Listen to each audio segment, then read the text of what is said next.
Chapter 90. So Zhao Ergo sold his farm and bought a house in the city. He brought his blind mother to the capital city and lived the life of a rich family. He wholeheartedly wanted to marry a beautiful city girl as his wife, but the surrounding large families all knew that he was a farmer in the countryside. No one was willing to let their daughter marry a country bumpkin, so he had delayed it until he was 23. He was so anxious that his head almost turned white. Chen Ning revealed a mysterious smile and slowly said, "Big brother Zhao, what I'm saying is all from your palm." She spoke as if she was telling the truth. The surrounding people all believed it, and Zhao Ergo was filled with admiration. He almost knelt down in front of Chen Ning and called her an immortal descending to the mortal world. Divine fortune-telling girl, can you help me calculate when I can marry a wife?" Zhao Ergo's expression and tone became very low. He had a very careful look on his face, completely different from before. "About this, let me calculate it." Chen Ning slightly closed her eyes and the fingers on her right hand kept flexing, as if she was calculating something. The surrounding people were all shocked by her divine skill. They couldn't help holding their breaths, afraid that they would disturb her. Zhao Ergo did not even dare to breathe. Chen Ning finally opened her eyes and revealed a faint smile to Zhao Ergo. "Your Hong-One star has already moved. In less than 3 days, there will be people coming to your house to propose marriage. I wish Big Brother Zhao and my future wife-in-law 100 years of happiness and many children." What did you say?" "There will really be people coming to my house to propose marriage." Zhao Ergo was filled with joy. He was so excited that he wanted to grab Chen Ning's hand. Chen Ning's hand moved back and he grabbed empty air. He immediately realized that his actions were a bit rude and scratched his head in embarrassment. "I'm sorry, divine fortune-telling girl, I'm just too happy." But you wouldn't be lying to me, right?" he asked with a face filled with worry. It had to be known that in these past 2 years, he had given countless amounts of money to the matchmakers, but none of them had been able to help him find a marriage. But today, Chen Ning had said that there would be people coming to propose marriage in 3 days. How could he not be suspicious? "In 3 days, if Big Brother Zhao doesn't see anyone coming to propose marriage, then you can come and destroy my iron-mouthed divine fortune-telling sign." Chen Ning pointed at the black and white words on the side and said in a resolute voice. Good, here are 10 silver coins. I asked divine fortune-telling girl to accept it. If there really is a joyous event within 3 days, I, Zhao Ergo, will definitely come back to thank divine fortune-telling girl." Zhao Ergo was so happy that he could not close his mouth. He took out 10 silver coins and respectfully placed them on the table before leaving in a happy mood. He had heard from Chen Ning that someone would come to propose in 3 days. He was afraid of missing it, so he couldn't wait to rush home. Of course Chen Ning was not Zhuge Liang who could predict the future, and she did not know how to read fortunes. The so-called fortune reading was just a pretense she made up. The reason why she could be so accurate was because of her meticulous observation and accurate psychological judgment. This micro-expression technique in psychology was very profound and had been mastered by many people in the modern era. Chen Ning was one of the best at this. She had repeatedly used these 2 skills to solve some difficult and strange cases. Chapter 91. Although Chen Ning said that this man surnamed Zhao would have something good happen in 3 days and no one could verify it, she was able to tell that Zhao Ergo's matter was correct just by reading his palm. Once this skill was revealed, how could anyone doubt her divine fortune-telling ability at all? The crowd suddenly became excited. "Divine fortune-telling girl, I am willing to pay an extra 50 silver coins. Can you help me with my divination first?" A fat middle-aged man with a big belly squeezed out of the crowd. He placed a silver ingot worth 50 silver coins in front of Chen Ning and spoke in a rich and overbearing manner. Chen Ning was stunned. Before she could say anything, the crowd began to fill with angry and dissatisfied voices. "That fatty, what do you mean?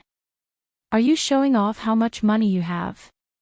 Do you think that with some stinky money, you can get a number? Father has 50 more silver coins than you. Damn, I'll pay an extra 100 silver coins." The originally orderly team suddenly became a mess. Everyone squeezed forward, surrounding a small wooden table so tightly that not even a drop of water could trickle through. There were 3 layers of people inside and 3 layers outside. Chen Ning suddenly found it hard to breathe. Those local tycoons were still calling out their prices. 150 silver coins. 200 silver coins. 250. Their voices were getting louder and louder, each one more confident than the last. The amount of silver coins kept increasing, making Chen Ning's head feel like it was about to explode. Her face sunk and it was as if a layer of frost had covered it. "All of you shut up for me." Her voice was even more effective than the Emperor's imperial edict. The chaotic crowd instantly quietened down. Everyone stared at her without blinking, feeling uneasy in their hearts. It seemed like the divine fortune-telling girl was angry. Chen Ning had an expressionless face and did not even look at the crowd. She picked up a piece of paper and tore it into 10 pieces. Then she picked up a pen and wrote 10 numbers from 1 to 10 on each piece of paper. Everyone stared at her intently, not knowing what she meant by this. Chen Ning put down the pen and looked up at the crowd. She calmly said, "There is a saying that heaven's secrets cannot be revealed, but fortune-telling is considered revealing heaven's secrets. I do not dare go against the heavens, otherwise I will be punished by the heavens, so I can only do 10 divinations a day. There are 10 pieces of paper with numbers on them. If you want me to calculate your divinations, then follow the order on these pieces of paper. Those that do not get a piece of paper, please come early tomorrow." After saying this, she pushed the pieces of paper to the front of the table.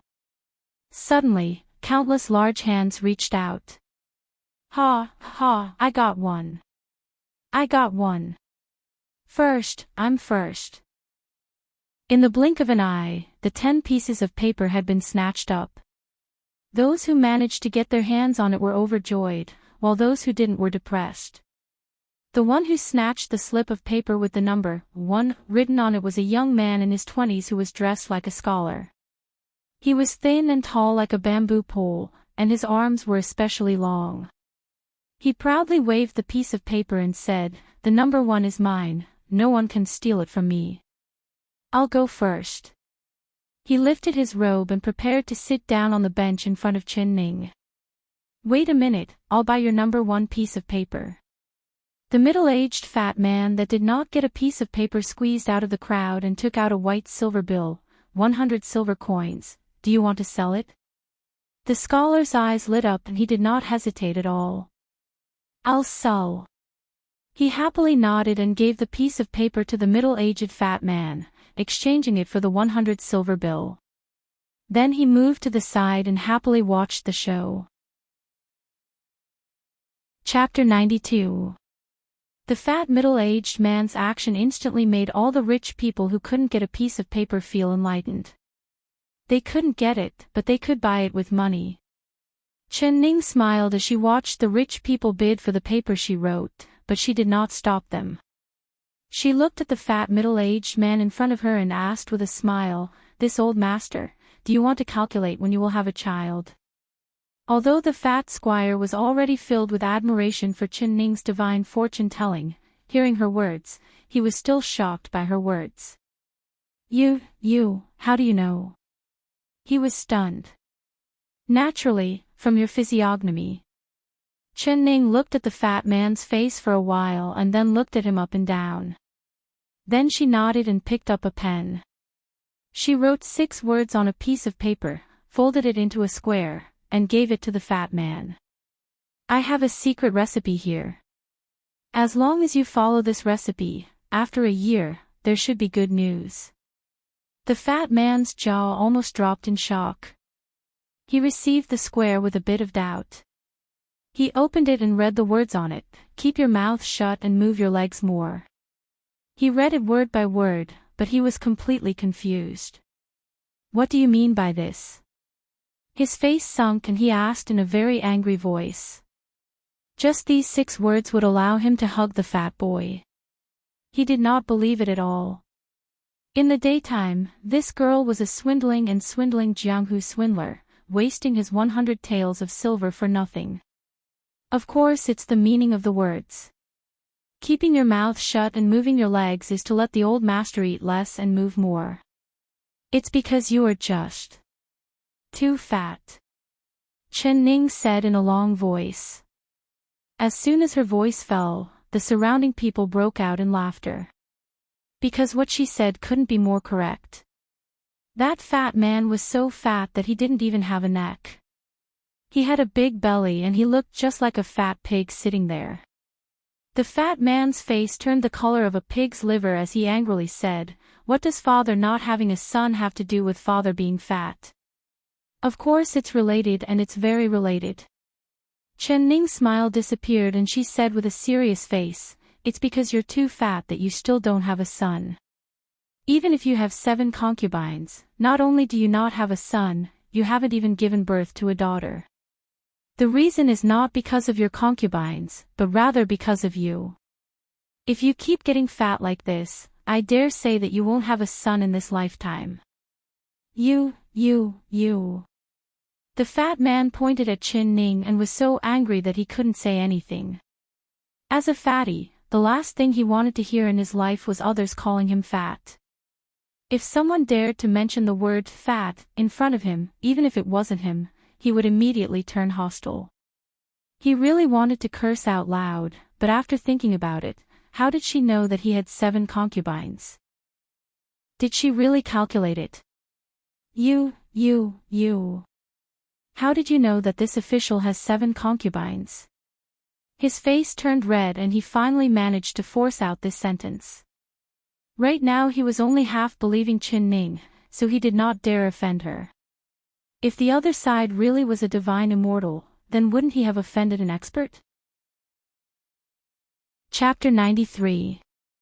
The fat man was given the cold shoulder, but he did not dare say anything. He angrily threw out 10 silver coins and muttered in a low voice, "Humph, what divine fortune telling, I think you're just a swindler." Although his mouth was cursing, he still believed 70 to 80% of Chen Ning's words in his heart. He stood up and prepared to leave, but Chen Ning suddenly called out to him. "Official master, I'll give you a free sentence. If you can't give birth to a son, it has nothing to do with your women. If you randomly marry a concubine and go against the will of the heavens, then you will have to bear the consequences.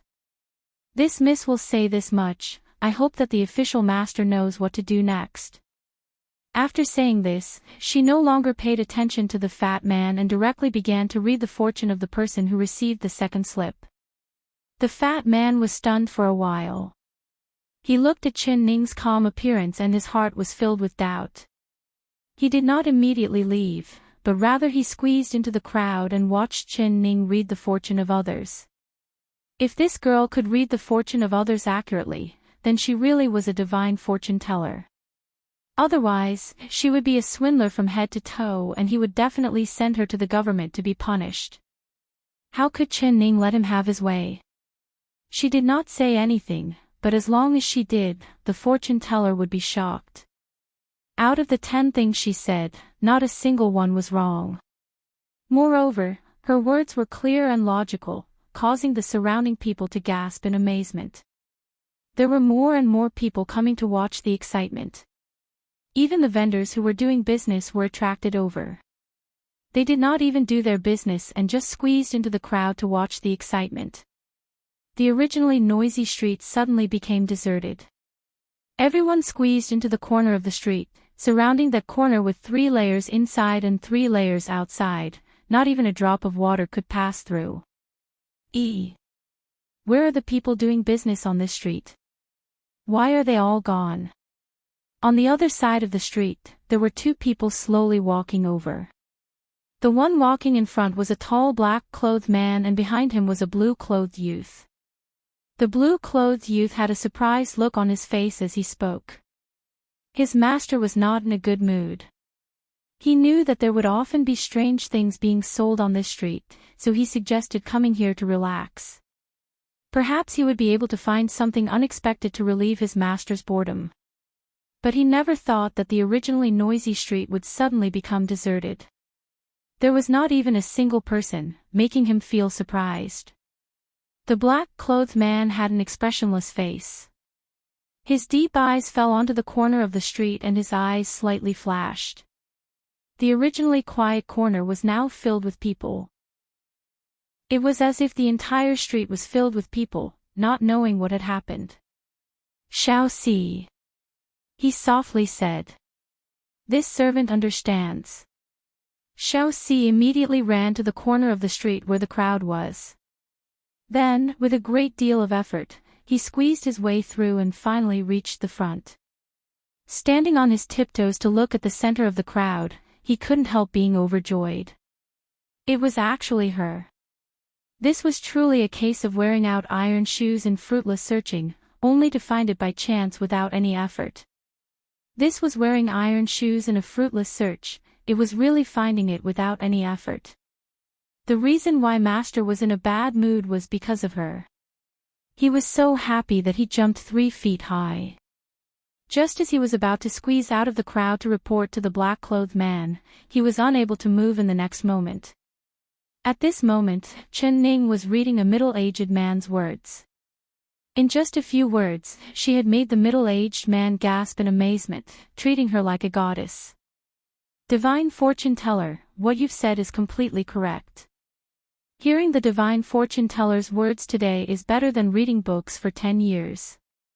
This is a small token of gratitude. I ask the divine fortune teller to accept it as a token of my respect." Chapter 94. Chen Ning sent the middle-aged man off with her eyes and then put away the red packet. Her hand slightly sank and it was actually very heavy. This red packet did not look big, but it was very heavy. It could be imagined that it was not silver, but rather gold. She gently curled her lips and revealed a smile. She never thought that there would be so many rich people in this era. Next, she placed the red packet in Xiao Ru's hands and continued. Xiao Si could no longer move his feet. His 2 eyes were staring at Chen Ning's face, not even blinking as he watched her read other people's fortunes. To be honest, before this, he did not think that there was anything special about this girl at all. The main thing was her face. It was a yellow and malnourished face. Other than her clear and bright eyes, there was nothing special about her. He just couldn't understand why his master was so interested in such a girl. If one wanted to see a girl, any girl in his master's house was prettier than her. But there were so many good-looking girls, but his master never looked at any of them. How could he like this girl? But today, he had personally seen her read other people's fortunes. He found that he had already forgotten about the other side's normal appearance and was completely attracted by her way of speaking. He unknowingly fell into a trance and completely forgot about what his master had told him. The black-clothed man waited for a long time, but Xiao Si did not come back. His heart couldn't help tightening. He knew the martial arts of his personal follower. Don't look at how young he was a martial arts genius. Normal people were not his match, and even if it was a normal Jianghu expert, he could still deal with 2 or 3 of them. So his first thought was that something had happened to Xiao Si. His figure flashed and like a hawk, he landed on the edge of the crowd. Seeing the tightly packed crowd, there was not even a single gap. He was not fast or slow as he walked forward like he was taking a leisurely stroll. The crowd in front of him was like nothing. Everyone felt an undercurrent move and they couldn't help moving to the side, making a path for him. Xiao Si. Before he even reached the center of the crowd, he saw Xiao Si. That brat had an infatuated look in front of him, not knowing what he was listening to. "Master." The man's deep voice woke Xiaoxi up from his dream. He saw the black-clothed man standing in front of him and remembered his task. He couldn't help feeling a bit guilty. "I told you to come here to listen to a story, The black-clothed man's voice did not contain any emotions, but the coldness in his voice made Xiaoxi shiver. "It's not a story, master. It's that girl. Look, she's reading someone's fortune." Xiaoxi swallowed a mouthful of saliva and pointed at Xiaoxi. Sure enough, as soon as he finished speaking, he saw his master's gloomy gaze change direction in an instant. It was her. The black-clothed man's eyes suddenly became focused. His gaze fell on the words, "Iron-mouthed divine fortune teller," and he was slightly startled. "Aged," I said, "Xiao book." "Xiao sigh." Xiao said. Xiao Yun said. He did not make a sound as he quietly stood in the crowd, watching Chen Ning read the fortune of a fortune teller sitting in front of a table. Chapter 95. He spent 500 taels of silver to buy the last piece of paper without batting an eyelid. After sitting down, Chen Ning asked him if he wanted to read his fortune or fortune. He thought about it and then said, "I'll read your fortune." His voice was low, but it was very powerful. He thought about it for a bit before picking up the pen and writing the word "return." Then he pushed it in front of Chen Ning. His strokes were very smooth. Chen Ning looked at it and asked, "What do you want to read?" The scholar said, "I have something that I can't find no matter how I look. I want to calculate the whereabouts of this thing and when it will return to my side. I wonder if the divine fortune-telling girl can calculate it." Chen Ning couldn't help being stunned. She asked, "What is it?" The scholar slightly shook his head and did not answer. Chen Ning knew that this was something that was hard to say. In front of everyone, he could not say anything. But like this, the scholar had given her a very difficult problem. She was not an immortal from the heavens. If she could even calculate the whereabouts of the other person's lost item, that would be too incredible. Not to mention that she didn't even know what the missing item was. When Xiaoxi heard this, he couldn't hold it in any longer. He shouted, "Hey, aren't you clearly making it hard for people? This girl is not part of your family. If you lose something and don't go look for it in your own home, is this something that can be calculated with just divination?" Once he spoke, many people around him began to agree with him. This little brother is right. He really is making things difficult for people. Divine fortune-telling girl should just ignore him. That's right, if you lose something, go look for it in your own home. The crowd began to roar as they chased the scholar away. The scholar ignored everyone's ridicule and just looked at Chen Ning. With a serious expression, he said, "I know this matter is too difficult, so I'm just trying my luck with this girl's fortune-telling. If this girl can't calculate it, then this is the will of the heavens." AI. Chen Ning had thought that this person was deliberately causing trouble, but when she looked at the scholar's expression, she found that it wasn't the case. He must have really run into trouble and was at his wit's end. That's why he thought of fortune-telling and asking for his fortune. But she really couldn't help him with this matter. If she could even calculate this, then she really would be an immortal from the heavens. She gave an apologetic smile, "I'm really sorry, Your Excellency's divination, I can't calculate it." The scholar had a trace of hope in his eyes, but when he heard Chen Ning say this, the light in his eyes quickly dimmed. "I was presumptuous and disturbed this girl." He sighed and stood up. With a flick of his sleeve, he touched the corner of the table with a ding-dong sound. A rattledrum rolled out from his sleeve. He bent down to pick up the rattle, gently brushed away the dust on it, and lovingly put it back into his sleeve. He turned around to leave. Seeing this, Chen Ning's eyes flashed and her heart seemed to be touched. She lowered her gaze and happened to see the word "return" written by the scribe. Her two beautiful eyebrows slightly furrowed. "Please. The scholar turned around and looked at Chen Ning with a puzzled expression. Is there something else Miss wants? Chen Ning's eyes sparkled. Her eyes were as bright as autumn and her lips curled into a faint smile. Although her face was yellow and her beauty was covered, the smile on her face filled the scholar's heart with hope. Chapter 96. Chen Ning revealed a faint smile and said, "The thing you lost, was it square?" The scholar's body trembled and he revealed an excited expression. He shot over to the table and almost flipped it over. Right, that's right, it was square. Divine fortune-telling girl, can you calculate the whereabouts of this thing? He anxiously asked. Chen Ning did not answer him and continued to ask, in your backyard, is there a well? Yes, there is a well. The scholar swallowed a mouthful of saliva and gave a heavy nod. He could not hide the look of surprise on his face. If my calculations aren't wrong, the thing you're looking for should be at the bottom of the well. You just need to drain the well and you'll be able to find it. Is that true? The scholar had a look of disbelief as he looked at Chen Ning in a daze. I only calculated it, I don't have 100% guarantee. Chen Ning was telling the truth.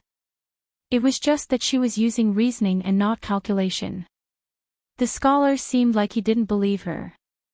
He shook his head and muttered to himself, at the bottom of the well. Impossible, how could that thing be at the bottom of the well? Suddenly, he seemed to have thought of something and a look of joy flashed across his face. He broke through the crowd and began to run.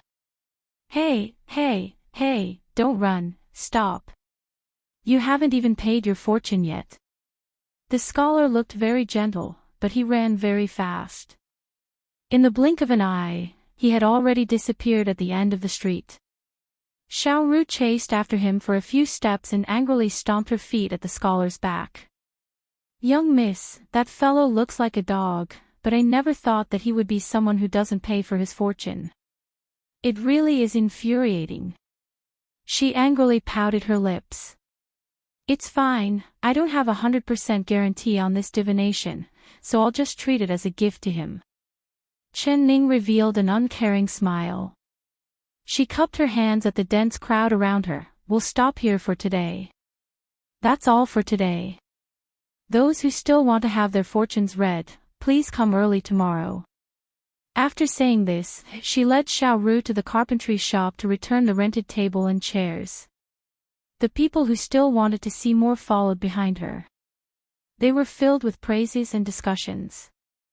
Chen Ning turned around to look at the long tail behind her. She didn't know whether to laugh or cry.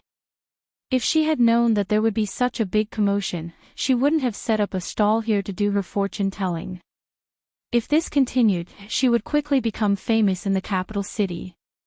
People were afraid of fame, pigs were afraid of being fat. Being famous was not a good thing for her. If one day someone saw through her disguise and recognized her as the real princess of the King Ding Yuan Palace, it would be very bad for her.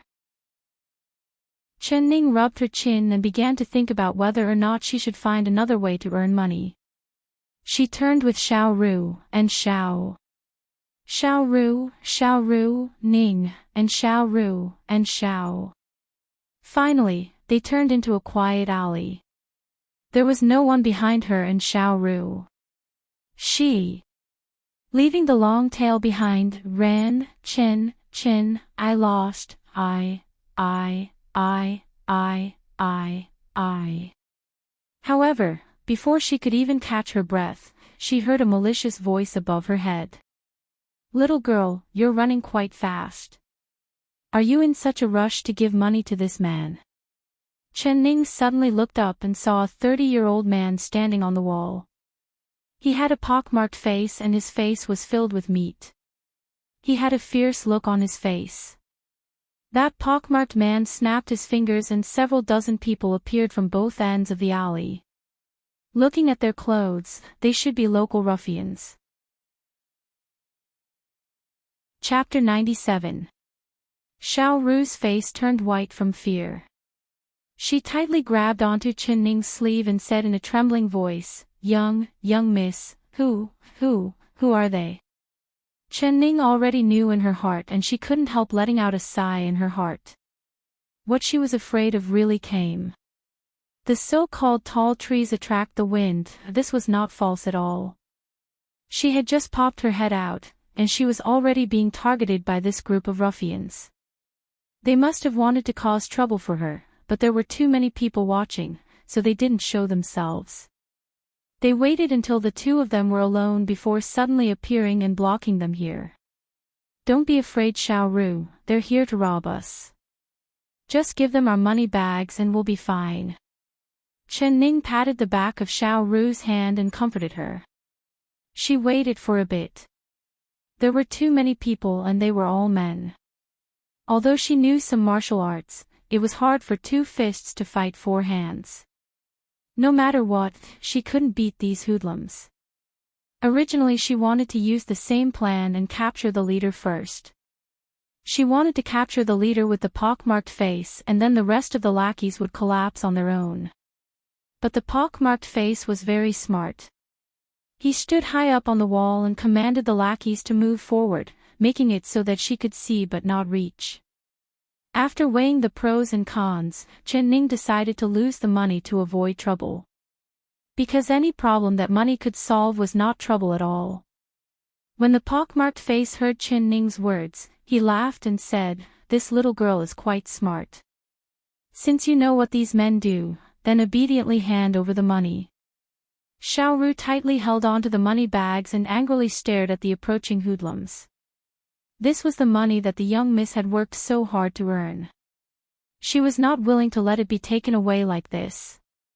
One of the hoodlums grabbed the money bag and forcefully pulled it back. He snapped, "Give it to me." Xiao Ru gritted her teeth and did not let go. Chen Ning said, "Xiao Ru, give the money to them." "No, young miss, this is the money you worked so hard to earn, you can't let them take it away." Xiao Ru's eyes turned red and she was about to cry. "Ayo, this little girl is quite pretty, why don't you play with these masters?"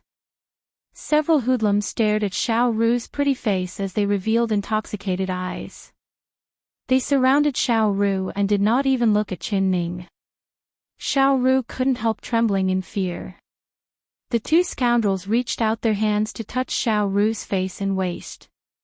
Xiao Ru let out a scream. She had already retreated to the corner and could not avoid it, so she could only let go of the money bag. But the two hoodlums did not withdraw their hands. Rather they grabbed Xiao Ru's wrists and pulled her into their arms. "Hey, I've already given you the purse. Let her go. Don't tell me you want to rape her after robbing her." Chen Ning knit her brows and waved her right arm. With a block and a push, she pushed away the hoodlum grabbing Xiao Ru and then stood in front of her. Xiao Ru's face was all ready. Xiao Ru's face. Xiao and Xiao cry. Even if, she. Xiao Ning. Xiao. Ning Xiao, Ning said. Not. The pockmarked man also stared at Xiao Ru. Although Xiao Ru's body was not fully grown yet, her face was delicate and her skin was crystal clear. She was like a budding flower, already having an alluring charm. Chen Ning's face sunk as if it was covered in a layer of frost. These hoodlums were going too far. Chapter 98. Xiao Ru bit her lips until they bled. She reached out her hand and forcefully pushed Chen Ning out as she cried out. You have to keep your word. I will stay and you'll let my young miss go. Young miss, quickly leave. This servant doesn't care, as long as the young miss can safely leave, that's fine. Xiao Ru, I won't leave you alone. If you want to stay, then we'll stay together. Chen Ning was also determined. She rolled up her sleeves and prepared to go all out. All right. Then you can all stay here. Your little girl's face isn't that great, but your body is definitely good. It's all concave and protruding. It's much better than that little girl who hasn't even grown up yet. Father will just close my eyes when I play. After blowing out the lights, women are all the same. The pockmarked man in the lead stared at Chin Ning and gave a vulgar smile. The group of hoodlums broke out in laughter as they surrounded Chin Ning and Xiao Ru. Whistles and laughter filled the air. Xiao Ru's face turned red. Ever since she was young, she had never heard this kind of dirty words before. Her little fists were tightly clenched as she wished she could smash the pockmarked man's teeth with a single punch. Chen Ning's eyes turned cold as she coldly stared at the pockmarked man. Stop boasting up there, aren't you afraid the wind will cut your tongue? If you're a man, then come down and fight me one-on-one. Alright, let's fight one-on-one. Why would father be afraid of a weak little girl like you? The pockmarked man gave a frivolous smile. How could he place a girl like Chen Ning in his eyes, especially in front of his subordinates? If he didn't fight her one-on-one, then wouldn't he be a joke? He jumped up and landed on his feet, preparing to boast a few more times. Chen Ning was waiting for him to jump down from the wall. How could she wait for him to speak again as she sent out a punch? With a pang sound, it landed right on the pockmarked man's nose. The pockmarked man did not expect Chen Ning to make a move this fast. She said she would make a move. He was not prepared at all. This punch made his nose sour and 2 streams of tears couldn't help flowing down. Ze, you really have no future. You've only been punched by me once and you're already crying. Alright, elder sister won't hit you anymore. Chen Ning gave a tisk sound and waved her fist. Her voice was filled with ridicule. Her words of ridicule made the pockmarked man even more ashamed than the punch. He angrily shouted, "Stinking girl, you're seeking death." Pang! Before his voice fell, Chen Ning's fist slammed into his right cheek. This one was even heavier than the last one and he instantly felt something in his mouth. When he spat it out, he saw several white teeth mixed with blood falling to the ground. Stinking girl, you dare hit your grandfather. Bang! A heavy punch landed on his left cheek, and he spat out a few more teeth. At this time, the pockmarked man's face had already turned into a pig's head. His head was buzzing, and he stood shakily. Chen Ning didn't stop there. She sent out a kick and kicked the pockmarked man to the ground. Then she charged forward and punched the pockmarked man with her left and right fists. Pang, pang, pang, pang, pang. Ai. The pockmarked man was crying out in pain at first, but he couldn't even cry out anymore. His face had already become unrecognizable. His nose was covered in blood, his eyes had turned black, and all his teeth had been knocked out. His mouth was swollen like a pig's mouth. Chapter 99. Those hoodlums were all shocked by Chen Ning's cruelty. Especially when they saw the pockmarked man's pitiful state, they all took in a cold breath and looked at Chen Ning with a strange gaze. Oh my God, is she still a woman? She was simply a demonic goddess. This kind of woman, who dared to provoke her? Xiao Ru was filled with excitement as she waved her little fist and cheered her on from the side. Use more strength, good hit. Young miss, use a bit more strength. She shouted as she ruthlessly kicked the pockmarked man's butt several times. Chen Ning let out a breath and straightened her back. Her hands were already sore from all the beating. After this round of beating, the pockmarked man's grandmother wouldn't even be able to recognize him. You're all dead people, why aren't you attacking together for father? Beat these 2 women to death. The pockmarked man had been beaten silly by Chen Ning. He was lying on the ground without moving, but he suddenly opened his toothless mouth and roared at the people around him. The hoodlums finally reacted. They all revealed fierce expressions as they slowly approached Chen Ning and Xiao Ru. With the pockmarked man's reminder, they all understood. They had many people. No matter how fierce the other side was, it was just a woman. What did they have to be afraid of? Stop. If any of you dare take a step forward, I'll take your life. Chen Ning grabbed the pockmarked man's throat with one hand. Her eyes were ice cold as she coldly spoke. Who would have thought that this move wouldn't work? All right, since you've killed our boss, then I'll be the new boss. Brothers, let's attack together. A hoodlum shouted out.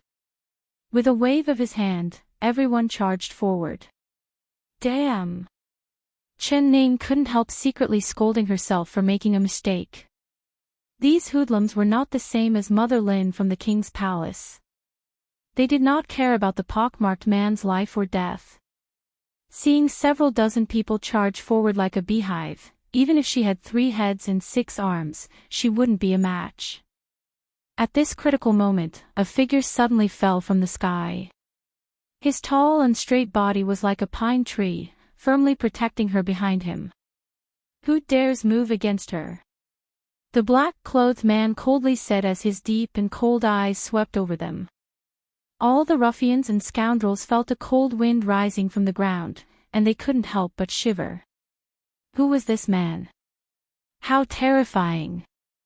They who bullied the weak and feared the strong were instantly shocked by the black-clothed man's killing intent. Their hearts began to beat like drums. What are you afraid of? He's just one person. Brothers, charge!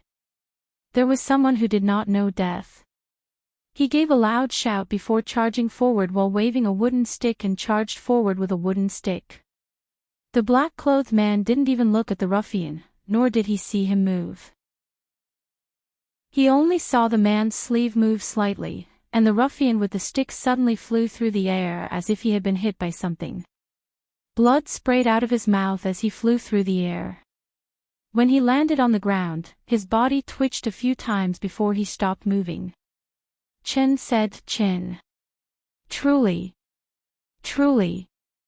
Even though she knew in her heart that this man in black who came from the sky to save her was also a weasel paying respects to a chicken and didn't have any good intentions, she was still shocked by the man in black's unfathomable martial arts.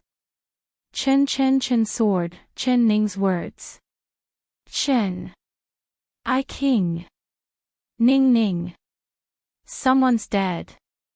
Run. Everyone, quickly run. Chapter 100. The only thing left on the ground was the pig-head pockmarked face and the ruffian who had been beaten to death by the black-clothed man. Master, what a good move, the universe-hiding sleeve. The blue-clothed youth Xiao Si came out from the corner of the alley and smiled as he walked over. He gave the black-clothed man a thumbs up and praised him. Although his words were to flatter the black-clothed man, they were also meant for Chen Ning to hear. The black-clothed man gave a cold snort and coldly looked at Xiao Si. Xiao Si immediately knew that his flattery had failed. He closed his mouth and lowered his head. While the black-clothed man was not paying attention, he secretly stuck out his tongue. This one has come late to save you, causing you to be startled. The black-clothed man turned around and faced Chen Ning. His voice was very calm and did not rise or fall. His voice was a bit deep, it was very magnetic and very pleasant to listen to. But somehow, the words that came out were very dry and did not have any warmth at all. His figure was tall and slender. When he slightly lowered his head to look at her, it gave her a kind of pressure that made it hard for her to breathe. Chen Ning couldn't help curling her lips. She took a step back and wanted to avoid the pressure that was being released from his body. No. This black-clothed hero appeared at the right time, not late at all. It really was just right. She said with a smile that did not reach her eyes. Her eyes glanced over at the corner of the alley and she gave a sarcastic smile as she said, "Actually, the view from that position is not very good.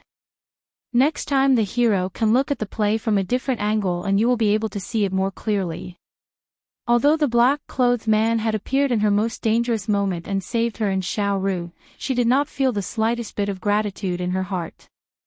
Instead, she felt that it was very sarcastic and funny. From the moment she saw the black-clothed man appear, she had already guessed that he and the one called Xiao Si had arrived a long time ago, but they did not make a move. They just hid in the corner and watched as those ruffians humiliated the two defenseless girls.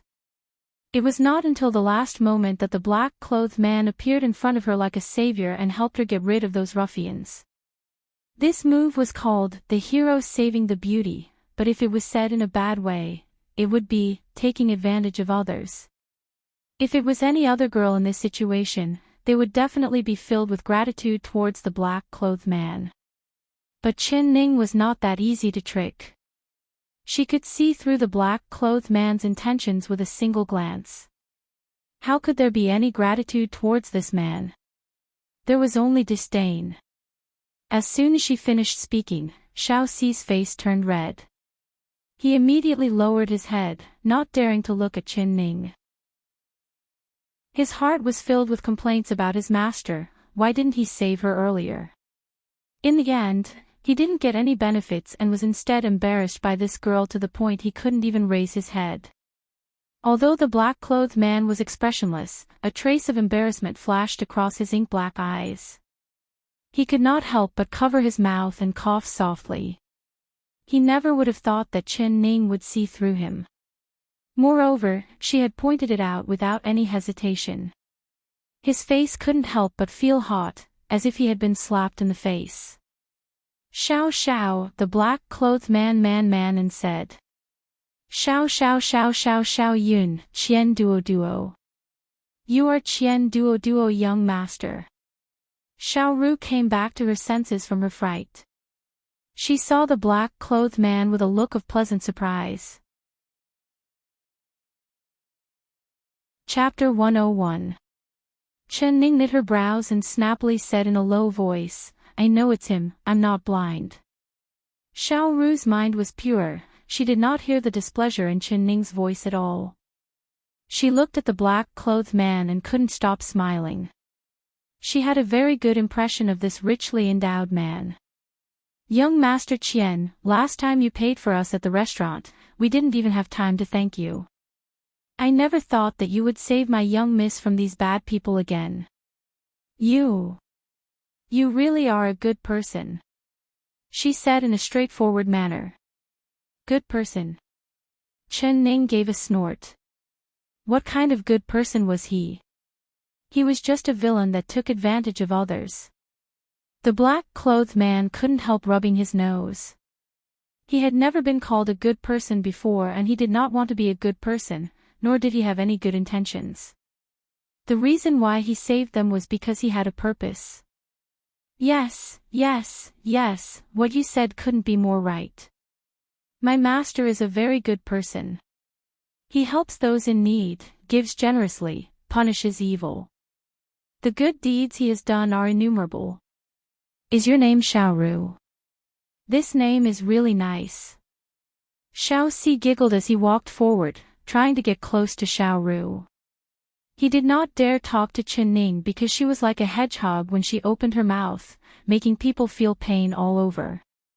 Compared to Chen Ning, the innocent Xiao Ru was much cuter. How could Xiao Ru guess what he was thinking?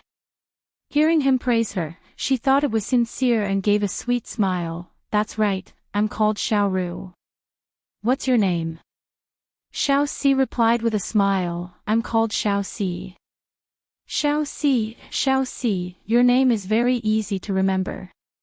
"That's right, are you young Master Qian Duoduo's manservant?" Xiao Ru clapped her hands and said with a smile. She saw that Xiao Si was around the same age as her. He was clean and handsome, and he had a smile on his face. She already had a good impression of him in her heart. Chen Ning couldn't help rolling her eyes. This blue-clothed Xiao Si looked like a harmless little brat with a single glance. He was exactly the same as his master. Xiao Ru did not have her guard up, so she would suffer a large loss sooner or later. She was too lazy to remind Xiao Ru. She would let this silly girl learn from her mistakes. Young Master Qian Duo. Hearing what Xiao Ru called him, Xiao Si was very happy. He secretly looked at his master and saw that his master's chin was tight. His eyes were dark and filled with a cold glow. My master is not surnamed Qian, why do you call him Qian Duo? Xiao Si asked despite knowing the answer. Because my master is not Qian Duo. Xiao didn't even think before saying this. As expected, Xiao Si saw his master's face turn as black as the bottom of a pot and he fiercely glared at him. He hurriedly lowered his head and made a frightened expression, but in his heart, he was overjoyed. This silly girl took the bait as soon as I teased her. Chen Ning was so angry that she wanted to stuff Xiao Ru's mouth with a piece of cloth. She also glared at Xiao Si. Ning, Xiao Chen SSS, Xiao people, and said and. Ning, SSSS. Xiao, is his SSS, Chin, QT, Chen Ning felt that the black-clothed man and the blue-clothed Xiao Si were not good people. Especially the black-clothed man, his entire body was filled with a dangerous and cold aura. Chapter 102. She had never felt this kind of subconscious danger before. Even when she was facing the murderous Chu Xiaoyang, she did not feel any fear at all. But this man. It was better for her to hide as far away as possible. Oh. Xiao Ru listened to everything she said. Although she felt that the young Miss' actions were a bit unreasonable, it was still Qian Duo who had helped them out and chased away those hoodlums. The young Miss should be thanking him and not acting like this with a cold expression without a smile on her face. She wanted to take back the purse that had been stolen, but when she looked around, she was instantly stunned and tears began to fall. Eldest Miss, the money pouch is gone. It was stolen by those goddamn thieves. Woo, the money we worked so hard to earn for a day is all gone. There was only the pockmarked-faced man lying on the ground, as well as the reckless hoodlum. As for the hoodlum that had stolen the purse from her hand, he had already escaped. Chen Ning's head also swelled up. It was all that stinky man's fault. As soon as he appeared, not only did he scare away all the hooligans, even her brain stopped working. She even forgot that her purse had been robbed. Forget it, it was better to lose money to avoid disaster. She hoped that she would never see this man's face again in the future. Don't cry, isn't it just money? If it's gone, we can just earn it back. Is it worth crying like this? Wipe your tears and come home with me. Chen Ning helped Xiao Ru wipe her tears and then pulled her away. She did not even look at the black-clothed man and Xiao Si. Seeing her back that did not even look back, the black-clothed man and Xiao Si were both stunned. Things shouldn't be like this, right? In the plays, the hero saved the beauty. Wasn't the delicate young miss that was saved filled with love towards the man that saved her, secretly sending him flirtatious glances? The difference between reality and what was portrayed in the script was too great. The black-clothed man rubbed his nose and his brows deeply knit together. He could not understand. He had clearly saved her, but she was still treating him with a cold expression. She was even mocking him. Did she not like him that much? Although he had hidden himself, at the most critical moment, he had appeared in time, not letting those hoodlums touch a single finger of hers. Was this also wrong? Seeing Chen Ning and Xiao Ru walk further and further away, but his master was still standing there like a block of wood, not moving at all. Xiao Si did not want his master to miss this once-in-a-thousand-year opportunity. Even if his master did not say anything, of course he as a servant would. He ran after him and shouted, "Come on. Hey, that girl, you're being unreasonable. Hearing this, Chen Ning couldn't help being stunned. She stopped and turned around. How am I unreasonable? When you were besieged and humiliated, it was my master who saved you, but you didn't even say a word of thanks. Instead, you mocked and ridiculed my master. Did you think that those hooligans were sent by my master? Of Chen of Chen of. See, Ning, Chen of Ning of the of Ning is, she think if she would. When Chen Ning heard this, her lips curled into a smile. That smile was filled with a hint of mockery. Who said that a woman has to be reasonable? I'm not reasonable, so what can you do? You. Xiao Si almost fainted from her words. Chapter 103. Xiao Si's aura instantly disappeared. He shrunk his neck and said, "No. It's nothing. Miss, please do as you please." Chen Ning gave a cold laugh and turned to leave. She did not want to provoke this black-clothed man who was releasing a dangerous and cold aura, but that did not mean that the dog beside him could order her around. Who would have thought that when she had just taken 2 steps, a gust of wind would suddenly blow past her ear? She heard a "kacha" sound and a parasol tree on the side of the road suddenly snapped. The broken tree trunk was right in front of Chen Ning. Xiao Ru gave a surprised cry and took a step back. Her face was filled with panic as she pulled on Chen Ning's sleeve and shouted, "It's thunder! It's thunder!" Chen Ning angrily slapped her. "Look clearly, it's not thunder, it's someone going crazy." She turned around and coldly said to the black-clothed man, "Is this sir trying to show off his martial arts? You're blocking my way, what is the meaning of this?" Although she didn't have any expression on her face, she was extremely shocked in her heart. This was because the black-clothed man was 20 meters away from her, but with just the strength of his palm, he was able to break a tree trunk that was as big as the mouth of a bull. She had only seen this kind of kung fu in myths and legends. If the other side's palm had not been aimed at the tree trunk and had been aimed at her head, she believed that her head would have already turned into a rotten watermelon. Xiao Si is right. This one has saved the miss, so it is not right for the miss to just leave like this. The black-clothed man finally spoke. His voice was low, but it was very pleasant to listen to. With such a good voice, why didn't he go sing on the streets and instead pester her? Chen Ning muttered in her stomach. She knew that she could not hide from him. Alright, she also wanted to know why this man was pestering her like a ghost. She raised her eyebrows and said with a faint smile, "Then why don't you tell me what I should do to make sense? Could it be that you want me to repay you with my body? You're dreaming." Hearing the words, "repay you with my body," Xiao Si did not even think about it before blurting it out. Wanting to repay his master with her body, who did she think she was? In her dreams. The black-clothed man also knit his brows and revealed a look of disgust. Chen Ning smiled at Xiao Si, "Relax, I don't have any interest in your master." Don't have any interest. Xiao Si was shocked and his eyes popped out. The black-clothed man's eyes also sunk. "Of course not. You want me to repay him with my body.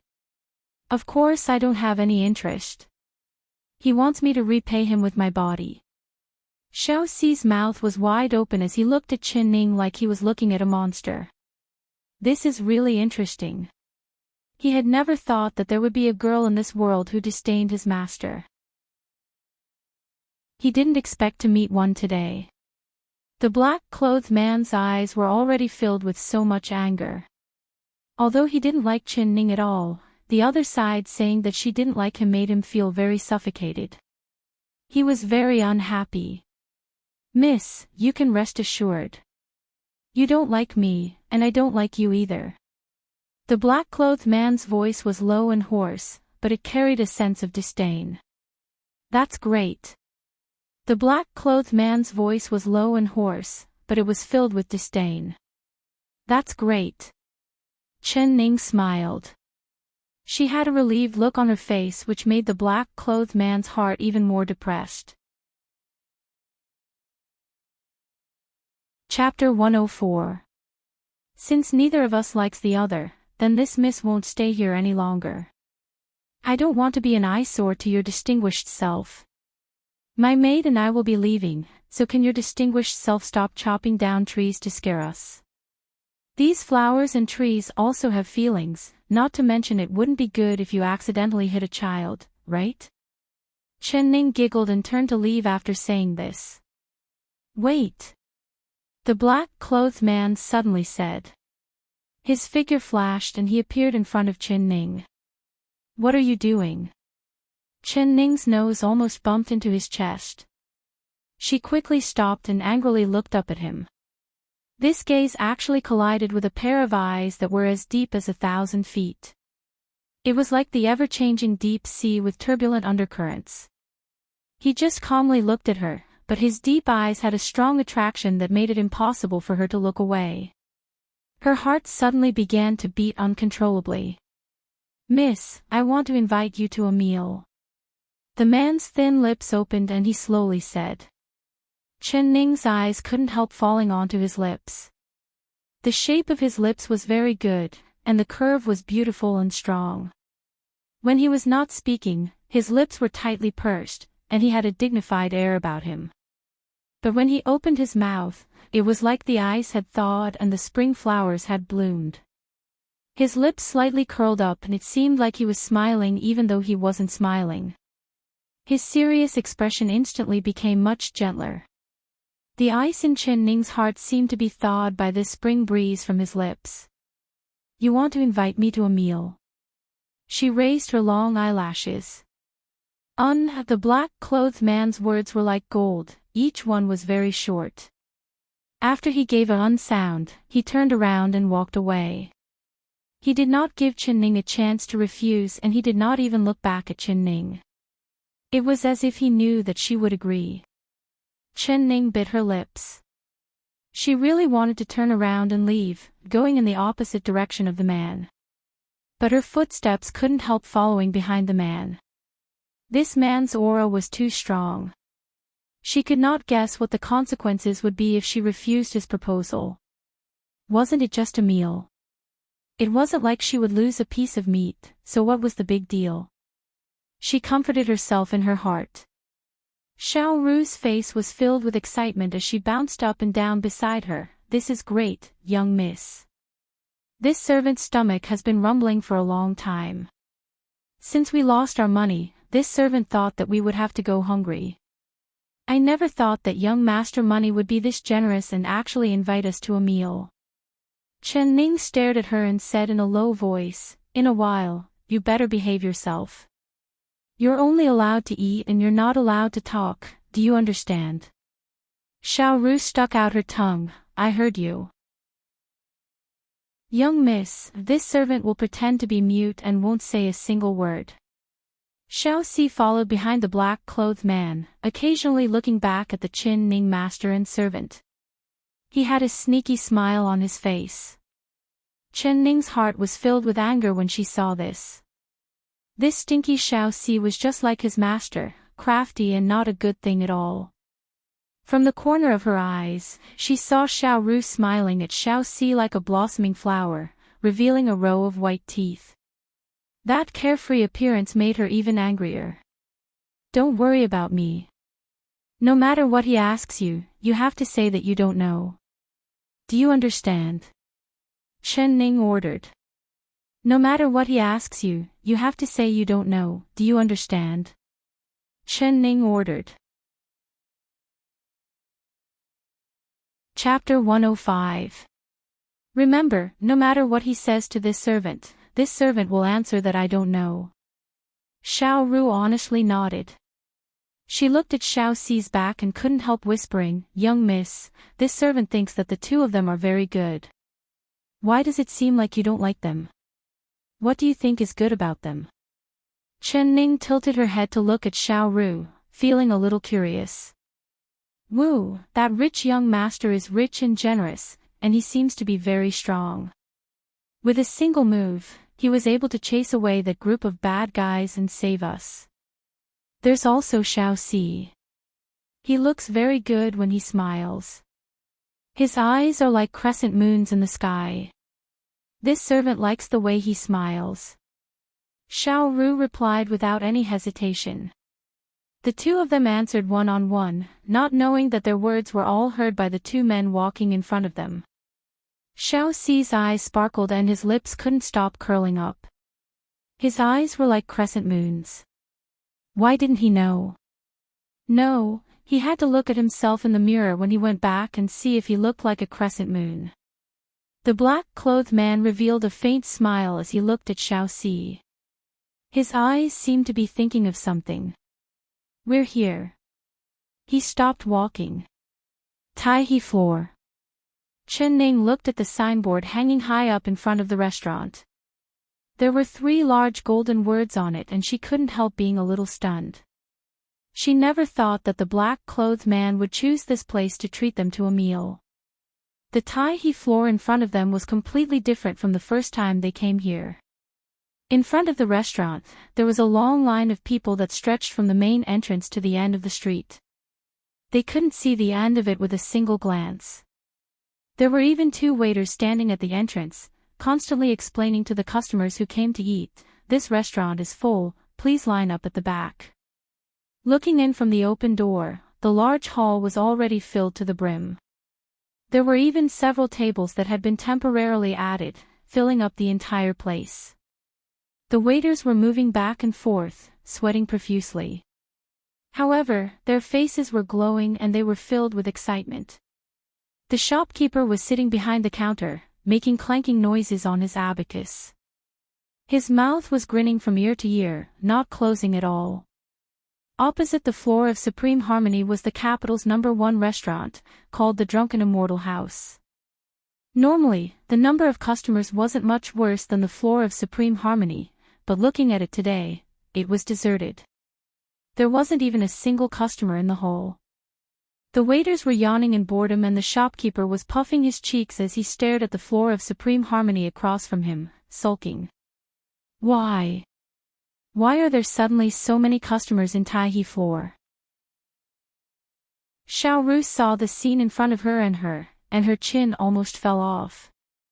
For this question, you'll have to ask your young Mississippi. The one who answered her was actually the man in black who had been silent all the way. Xiao Si. Chen looked at Ning. Chen Ning gave 2 low coughs and rubbed her chin. Why did the Taihe floor suddenly become so popular? She was well aware of this. Xiao Chen. You've graced us with your presence and I didn't go out to welcome you. Please forgive me, forgive me. The shopkeeper of Taihe floor looked up and saw Chen Ning and the others standing at the door. His eyes lit up. He was overjoyed as he came out of the door and warmly greeted them. His eyes only looked at Chen Ning and he completely ignored the other 3 people. Chapter 106. Not at all, not at all. Speaking of this, the reason why our store's business is so good is all because of the 4 recipes written by this miss. These 4 dishes, as long as a customer has eaten them, they will all praise them. 1 to 10, 10 to 100, in just 2 days, they have already spread throughout the entire capital. Now everyone has come to ask for these 4 dishes. Miss, you really are an important person to our store. The shopkeeper's smile bloomed like a flower. Oh, your chef has already made these 4 dishes. Then we have to try them, but with how good our business is, there might not be any seats left. We should come back another day. Chen Ning looked at the long line outside the door. There are seats, there are seats. This miss is an important person to our Taihe floor, there will be seats no matter when you come. Oh, there are also these 3 guests. Please come in, please come in. The shopkeeper personally led the way and brought the 4 of them to the 3rd floor. There was only 1 room on the 3rd floor and it was specially prepared for the most important guests. It was decorated elegantly, with a hint of extravagance. After the four of them sat down, the shopkeeper warmly greeted Chin Ning, trying to curry favor with her. The black-clothed man was impatient as he coldly stared at him. The shopkeeper suddenly felt a chill run down his back. He shrunk back his neck and looked at the closed window. His heart was filled with doubt. The window wasn't open, so where did this cold wind come from? Xiao Si couldn't help gritting his teeth. This shopkeeper was truly an idiot. Didn't he see that his master's eyes were so cold that they could freeze people to death? He actually dared to pester this girl and nag at her. Coo. Shopkeeper, you've said enough. Quickly go and serve the dishes. Xiao Si couldn't help saying. He saw the black-clothed man's slender fingers clench into a fist. He decided to save the shopkeeper before his master broke his nose. Oh, yes, this little one has spoken too much. This little one will immediately go and serve the dishes. The shopkeeper finally came back to his senses. When he met the black-clothed man's eyes, his body turned numb like he had been frozen. So terrifying. He did not dare to stay any longer. He quickly excused himself from Chin Ning and left. The room was finally quiet. For a while, no one said a word. When Chin Ning looked up, she could see the black-clothed man sitting across from her. He did not say anything and just quietly sat there. There was no expression on his face at all, but his black eyes were staring right at her. There was a dark glow in his eyes that made it hard for people to see through him. That oppressive pressure came again. Although there was a table between them, Chin Ning still felt like she couldn't breathe. She originally wanted to study the man's facial expression and see through his mind, but she felt uncomfortable under his undisguised gaze. She couldn't help but avoid his eyes and not look him in the eyes. Are you afraid of me? The man suddenly said. Who said that? Chin Ning reflexively replied. Why don't you dare look at me? The man stared at her. I dawn of you. Chin Ning was provoked by him and she looked up to meet the man's gaze. There was a bewitching power in his eyes that was as deep and unpredictable as the ocean. It was more like a surging tide that surrounded her from all directions. As soon as she met his gaze, her heart suddenly began to beat uncontrollably, like a cheerful little deer galloping on the grassland in her chest. Chapter 107. The man did not even blink as he looked at her with a serious gaze. She could almost see her own reflection in his eyes. Xiao Si, leave. The man looked at Chin Ning, but his words were directed at Xiao Si. The three people in the room were all stunned. Xiao Si couldn't help digging his ears as he looked at his master with a wronged expression. The show had just begun and his master wanted to kick him out. He was not willing. Don't make me say it a second time. The man's voice was very calm. Xiao Si immediately became alert and quickly said, Yes, master. When he left, he reached out and pulled Xiao Ru out. Xiao Ru was about to struggle when Xiao Si said, My master doesn't like people disturbing him when he's talking. Otherwise he will be unhappy, very, very unhappy. Xiao Ru immediately obediently stopped struggling. She was a little worried as she looked at the closed door and said, Your master wouldn't bully my young miss, right? What a joke, how could that be possible? Xiao Si gave a cold laugh. What kind of person is my master? He would never bully a woman. I'm actually worried about my master. Hey, your young miss wouldn't bully my master, right? He suddenly leaned in close to Xiao Ru and his eyes turned into crescent moons. I don't know. Xiao Ru suddenly remembered what the young miss had told her. She couldn't talk to Xiao Si and she had to say she didn't know no matter what he asked. Hey, which family's young miss is your young miss from? What is her surname and what is her name? Xiao Si did as Chin Ning expected and prepared to get information from Xiao Ru. I don't know. Xiao Ru shook her head. Then where does your family live? You should at least know this, right? Xiao Si asked, not giving up. I don't know. Xiao Ru continued to shake her head. Willow Alley. Ginkgo Alley. Green Dragon Street. I don't know, I still don't know. Are you people from the capital city? I don't know. Xiao Si asked 17 or 18 questions in one breath, but Xiao Ru still said she didn't know. Xiao Si was so angry that his eyes popped out. He had thought that Xiao Ru was simple and honest, so he would be able to get a lot of information from her mouth. He never thought that this honest girl would listen to her young miss and not say a single word. In the room, there was only Chen Ning and the black-clothed man. She suddenly felt uncomfortable. The man's burning gaze seemed to want to swallow her up. She averted her eyes and didn't look at him anymore. I admit defeat. I admit that your eyes are bigger than mine, she said lightly. The man in black choked. Did she think that he was playing a game with her just now? Whose eyes are bigger?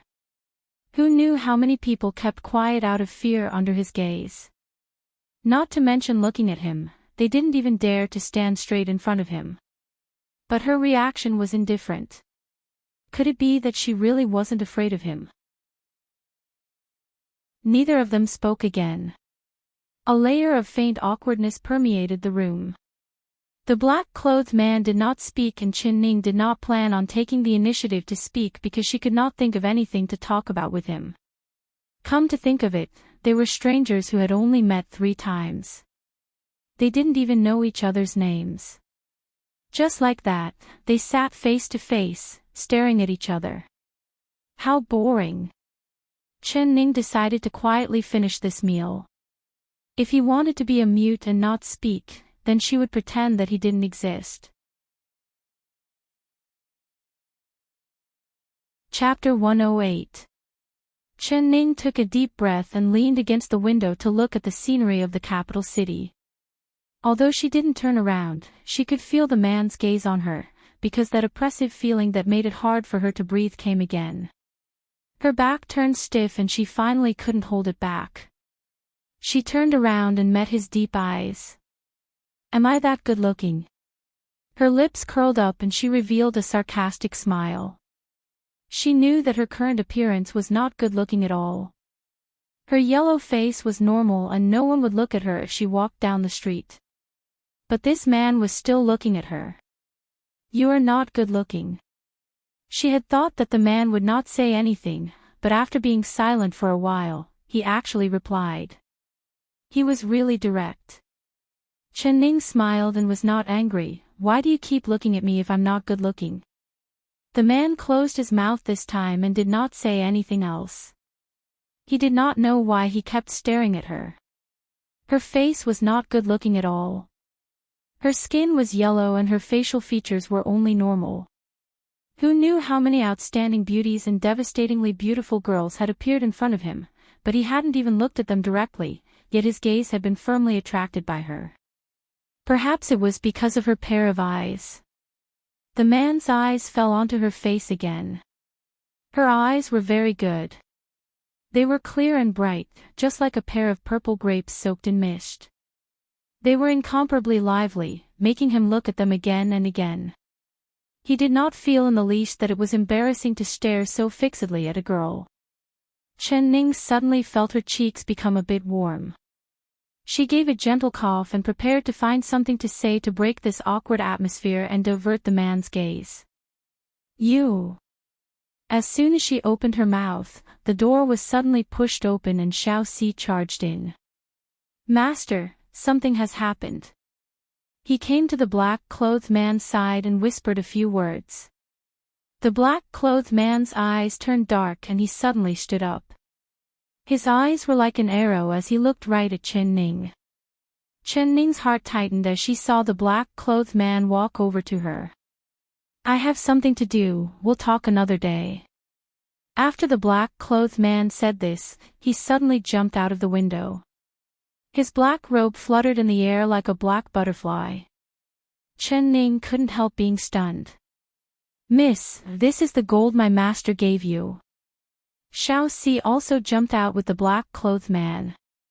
At the same time, he threw out a bag of money which fell right into Chen Ning's hands. Returning to the king's palace, Chen Ning had been thinking the entire time. What kind of background did the black-clothed man have? Why did she meet him every time she left the palace? Or was it that they had some fate? Once she thought of the fate, her heart skipped a beat and she immediately spat 3 times. Pay, pay, pay. Pay, pay. Xiao Ru, who was concentrating on counting the gold in the purse, was shocked. Her hand trembled and the purse fell to the ground. She quickly picked it up and held it in her arms like she was holding a treasure. "Young miss, that young master money is really good. He actually gave us such a large amount of gold. From now on, we don't have to show our faces to earn money anymore." She was so happy that she was beaming with joy. Chen Ning shook her head. "No, we can't touch this gold." Chapter 109. But this is an ill-gotten gain. Chen Ning confidently said, "Who knows what kind of person that lots of money is and where his gold came from? What if he is a great thief and this money was obtained from killing people? Can you spend it in peace?" Xiao Ru shivered and quickly shook her head. "Give me the bag of money." Chen Ning reached out her hand. Xiao Ru immediately placed the bag of money in her hands. The bag of money was very heavy and it was filled with ingots of gold ingots. It was not cheap and Chen Ning believed that this money was enough for a normal person to live their entire life. This lots of money, he was truly generous. But she did not plan on touching this money and did not want to spend a single coin. She placed several gold ingots on the table and under the candlelight, they shined with a golden light. It was very attractive and Xiao Ru was dazzled just looking at it. Chen Ning looked over the empty bag of money, trying to find some clues from it. She found that people in this era were used to leaving marks on their personal items.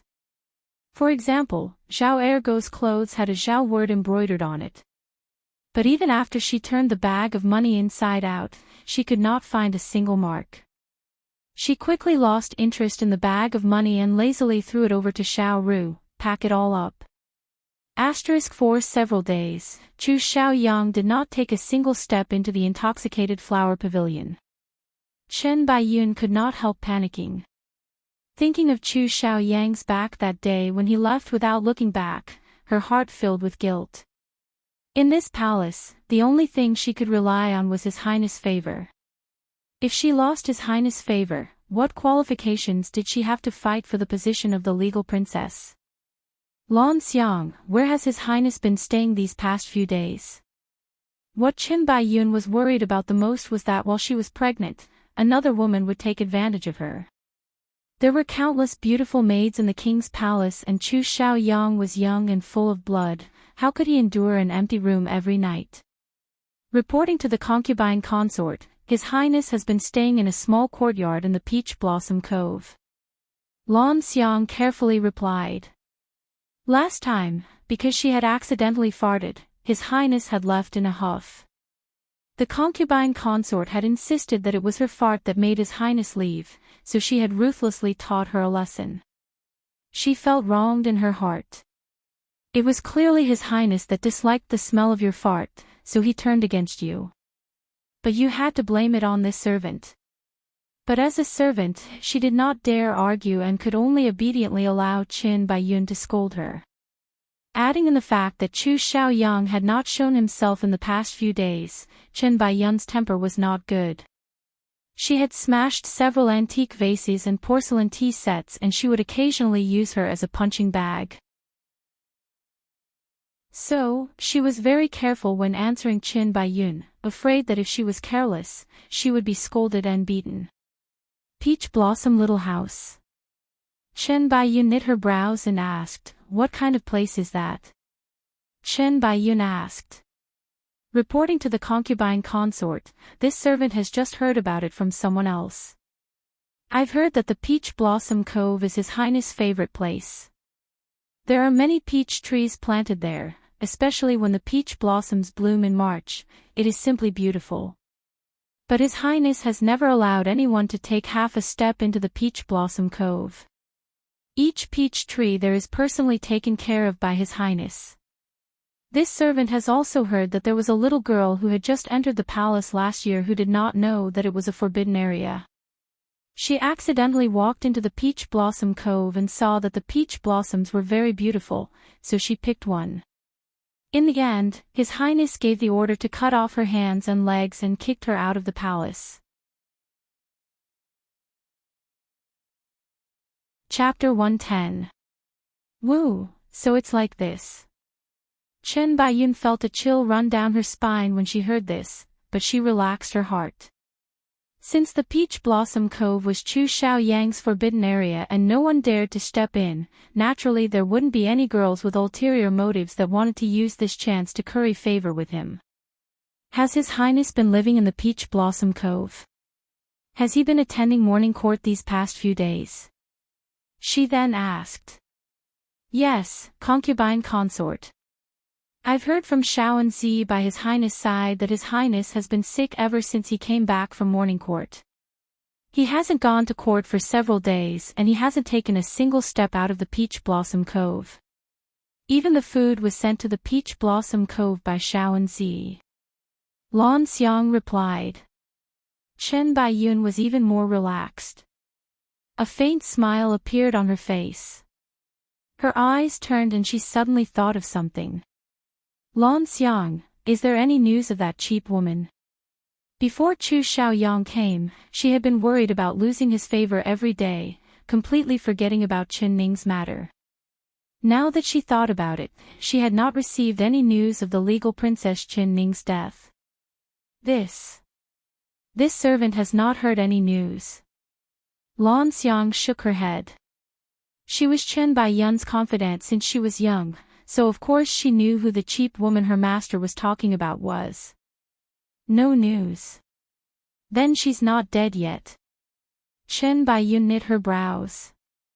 She was leaning against the couch, but she suddenly sat up and a cold glow flashed in her eyes. Lan Xiang, go and prepare some gifts. This concubine wants to visit my good elder sister. Her lips curled into a cold smile. I want to see why she hasn't died yet after suffering such heavy injuries. Chen Ning did not leave the palace for several days. She was afraid that she would meet the black-clothed man and servant once she left. Everyone in the palace knew that the princess consort had angered His Highness and had been taught a fierce lesson by Mother Lin, causing her to suffer heavy injuries. His Highness had given the order not to treat the princess consort's injuries and had left her to fend for herself. This clearly meant that she had lost His Highness' favor. Losing His Highness' favor was equal to losing the favor of everyone in the palace. So there was no servant that would try to please a dying princess consort. In these past few days, other than Chen Ning and her 3 maids, there was no one else that appeared in her courtyard. She was happy with the peace and quiet. She closed the door to the courtyard and chatted and laughed with the 3 maidservants. They played games and leisurely passed the day after day. Today she had slept in and woke up a bit late. She did not even have time to freshen up before Chun Tao came in with a look of panic on her face. Princess Consort, this is bad. Consort Chen is here. Of course she knew that Chen Ning was pretending to be sick. If Chen Baiyun came and saw that the princess consort wasn't injured at all, then it would be a disaster. Chen Ning did not look at all in Chen and Ning's face. She said. With a quick thought, she understood. She smiled and said, she must be a little impatient because she hasn't received the news of my death for the past few days. Seeing Chen Ning acting as if nothing had happened, Chun Tao anxiously said, Princess Consort, do you want this servant to tell the concubine consort Chen that you are sick and cannot see anyone, sending her away? Chapter 111. Chun Tao's heart was filled with doubts, but she did not dare disobey Chen Ning's orders. She nodded her head and left. Xiao Ru had just come in with a basin of water to wash her face.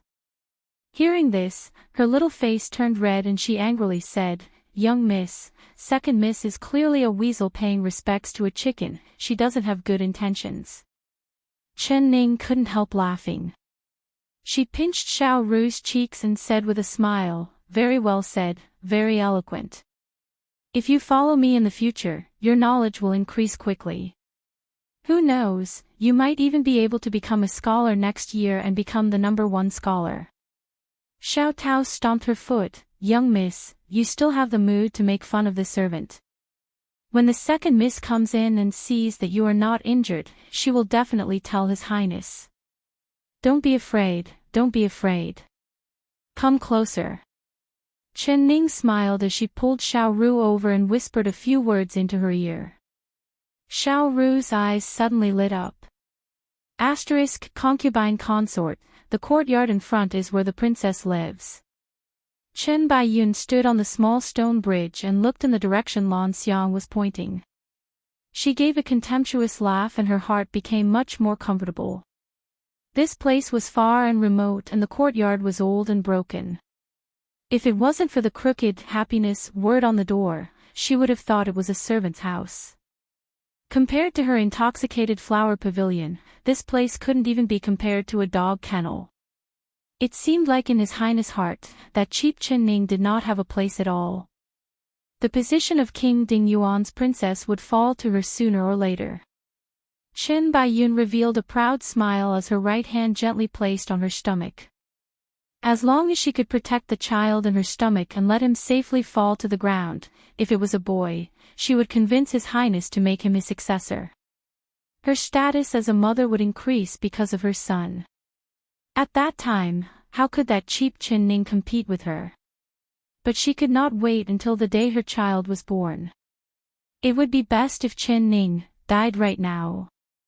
Chen Baiyun staggered as she arrived in front of Chen Ning's courtyard. Seeing that the two doors were closed, Lan Xiang was prepared to knock on the door when it suddenly opened from the inside. A delicate-looking maid was standing at the door, bowing down when she saw Chen Baiyun. This servant Chen Tao greets the concubine consort. Chen Baiyun did not even look at Chen Tao. She used a handkerchief to cover her nose and said in a disgusted voice, "Why does this courtyard smell so bad? It's so bad. How do you servants clean this place? It's as dirty as a pig pen. Where is my elder sister? I heard that she was injured, so this consort brought some gifts to see." Chen Ning, Xiao, and S.'s voice. She remembered Chen Ning's instructions, so she replied in a gentle voice, "My princess consort is heavily injured and can't get up. Concubine consort, please come in, the princess consort will be very happy to see you." Princess. Chen Baiyun couldn't help giving a snort. Once the slut in the room died, the title of princess consort would soon be hers. When she was about to enter the door, a maid suddenly rushed out and shouted in a panicked voice, "Elder sister Chen Tao, this is bad, the princess consort has spat out blood." The maid almost bumped into Chen Baiyun. Chen Baiyun took a step back and a trace of anger flashed across her face as she coldly stared at the maid. Chapter 112. The maid quickly kneeled down. "This servant Xia he is assigned to this courtyard to serve the princess consort." Just now the princess consort suddenly spat out several mouthfuls of blood and this servant was scared. "I wanted to run out and tell elder sister Chen Tao, but I never thought that the consort would suddenly come and accidentally bumped into the consort. I ask for the consort's forgiveness." "You're saying my elder sister spat out blood?" Chen Baiyun did not care about teaching Xia He a lesson. Her attention was completely focused on the words "spat out blood," and her eyes lit up. "That's right. After the princess consort was punished by Mother Lin, her injuries were very serious and she was bedridden. His Highness gave the order not to give the princess consort any medicine, and when the princess consort found out, she was even more heartbroken. She has been crying every day, and 2 days ago, she accidentally caught a cold with a high fever. This morning, she actually spat out blood. I'm afraid she won't make it. Xia He kneeled on the ground with snot and tears running down her face. Her voice was filled with tears. Of course, these words came from Chen Ning's instructions. When Chen Baiyun heard this, she couldn't help bursting with joy. Her eyes were filled with joy and she almost couldn't hide it. She spent a lot of effort to force her face down and put on a worried expression. I never thought that my elder sister would be this sick. She is this consort's blood-related elder sister. I have to go in and see my elder sister. Lan Xiang tried to dissuade her. Consort, this servant said that the princess consort has a cold illness, and it said that this illness is very contagious. The consort has a golden jade body and is pregnant, so you should take care of your body. How about you not go in? Chen Baiyun hesitated for a bit. If she didn't personally see Chen Ning lying on the bed with her last breath, how could she be satisfied? You talk too much. The princess consort is this consort's blood-related elder sister. She is seriously ill. How could I not visit her? You cheap servant, you are clearly trying to sow discord between us sisters. If you dare say any more, I'll kick you out. She coldly reprimanded Lan Xiang. When Chen Ning in the room heard her dignified and hypocritical words, she almost wanted to applaud her. If it was the original Chen Ning, hearing these words, she would have been moved to tears. The curtain was lifted and Chen Baiyun gracefully walked in with Lan Xiang following behind her. Her eyes looked around the room. The room was decorated very simply. Apart from a table, a few old chairs, and a dressing table, the rest was an unremarkable wooden bed. The dresser was completely empty and there was not a single piece of jewelry. Chen Ning's Chen Queen consort. The colder Chen Ning's place was, the more magnificent her residence seemed. Chu Xiaoyang had spent a lot of money to make every single piece of furniture in her room. Everything she wore, there was nothing that wasn't the best. Compared to Chen Ning's room, it was like heaven and earth. Chen Baiyun's eyes fell onto the wooden bed. There was a white curtain hanging on the bed that was half open and there was a young girl lying on the bed. Looking at that familiar figure, it was Chen Ning. She was facing the bed, so her face could not be seen clearly. They could only hear her coughing. Down, Xia, Xiao Chen's Ling, consort.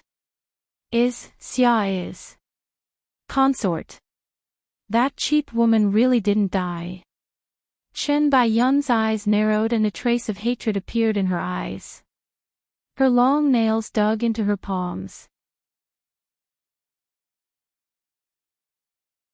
Chapter 113. Chen Baiyun spoke in a soft voice. Her voice was filled with deep concern, but there was not a single trace of hatred in it. But when she was 3 feet away from the bed, she stopped.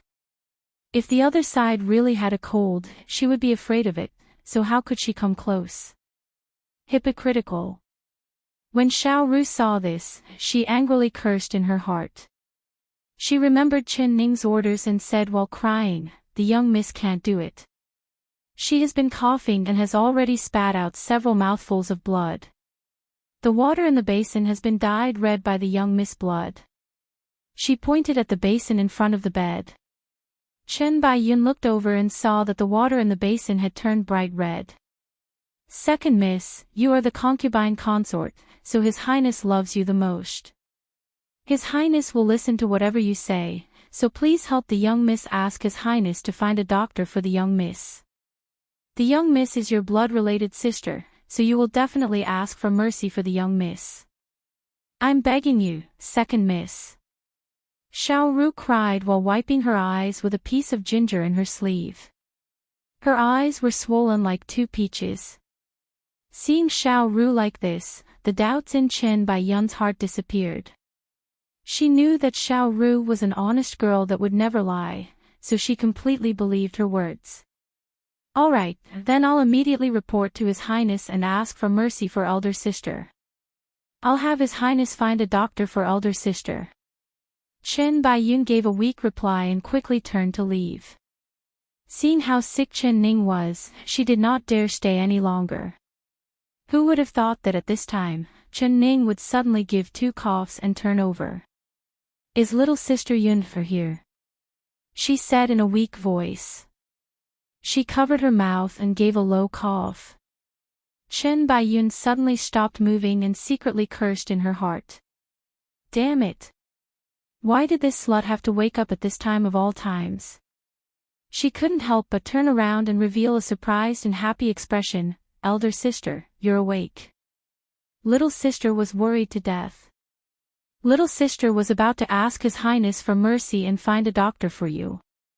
Ze, isn't this clumsy acting a bit too exaggerated? If it was in the modern era, no one would even use her for a small role.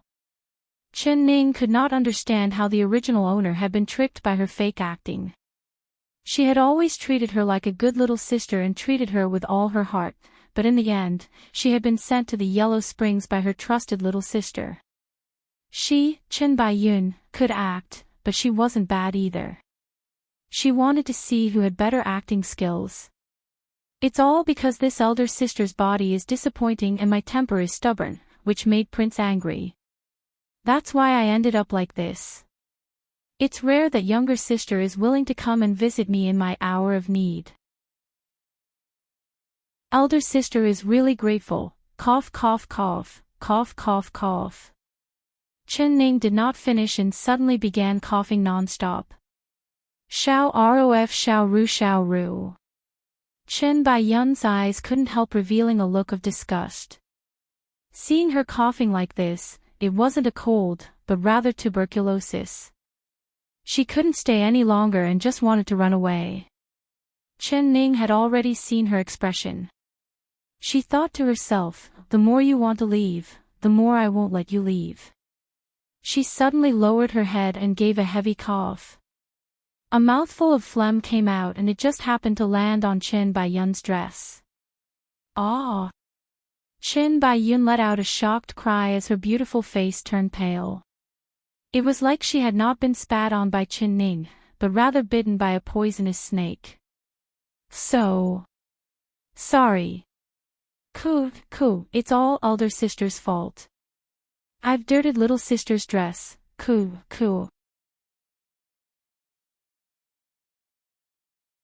Chapter 114. This time Chen Ning did not spit out phlegm, rather she spat out a mouthful of blood. When it fell to the ground, it was a bright red. Little sister, I won't hide it from you, elder sister has tuberculosis. You don't need to ask His Highness to find a doctor for me. Even if an immortal descends to the mortal world, I won't be able to cure my illness. Chen Ning finally stopped coughing. She wiped the blood from her lips and gave a long sigh. Her face was pale and she couldn't breathe, looking like she was on the verge of death. What? It really is tuberculosis. Chen Baiyun's eyes almost popped out. Little sister, elder sister knows you have a good heart. Elder sister has tuberculosis and no one dares to come see me, only you care about your sisterly feelings. Cool. Chen Ning did not even finish before she began to cough again. Chen Baiyun took a few steps back and covered her mouth and nose with her sleeve. She really hated herself right now. Why didn't she listen to Lan Xiang's advice and come see this tuberculosis ghost? She had even dirtied her dress with her phlegm. She stared at the phlegm on her dress and felt a wave of nausea. With a "bu" sound, she almost vomited. Elder sister, this little sister's body isn't feeling well, so I won't be staying any longer. These are the gifts that His Highness has given to little sister, this little sister has specially given them to elder sister. I hope that elder sister will recover soon, so little sister will be leaving first. Chen Baiyun quickly said a few words and then signaled for Lan Xiang to leave the gifts behind. She turned around and left.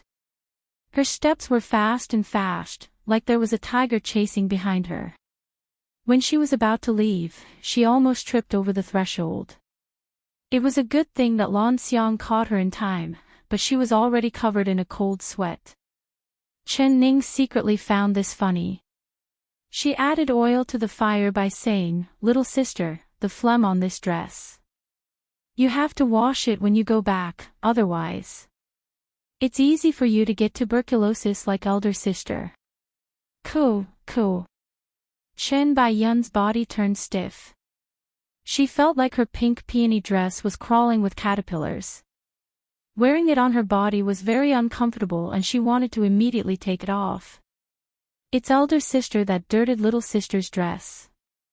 Why don't little sister take it off and let Xiao Ru help you wash it? If little sister doesn't mind, how about you wear elder sister's dress? Chen Ning said. No, there's no need. Chen Baiyun said in a stiff voice. She didn't even look back as she walked out of the courtyard. Then she impatiently took off her dress and threw it to the ground. The hatred in her heart was monstrous. She turned around and stared at the dilapidated courtyard door, the anger in her eyes almost spurting out. B*TCH. Damn slut. She had actually dirted her favorite dress. She still remembered the first time she wore this pink peony dress. Chu Xiaoyang's eyes kept staring at her and the passion in his eyes almost melted her.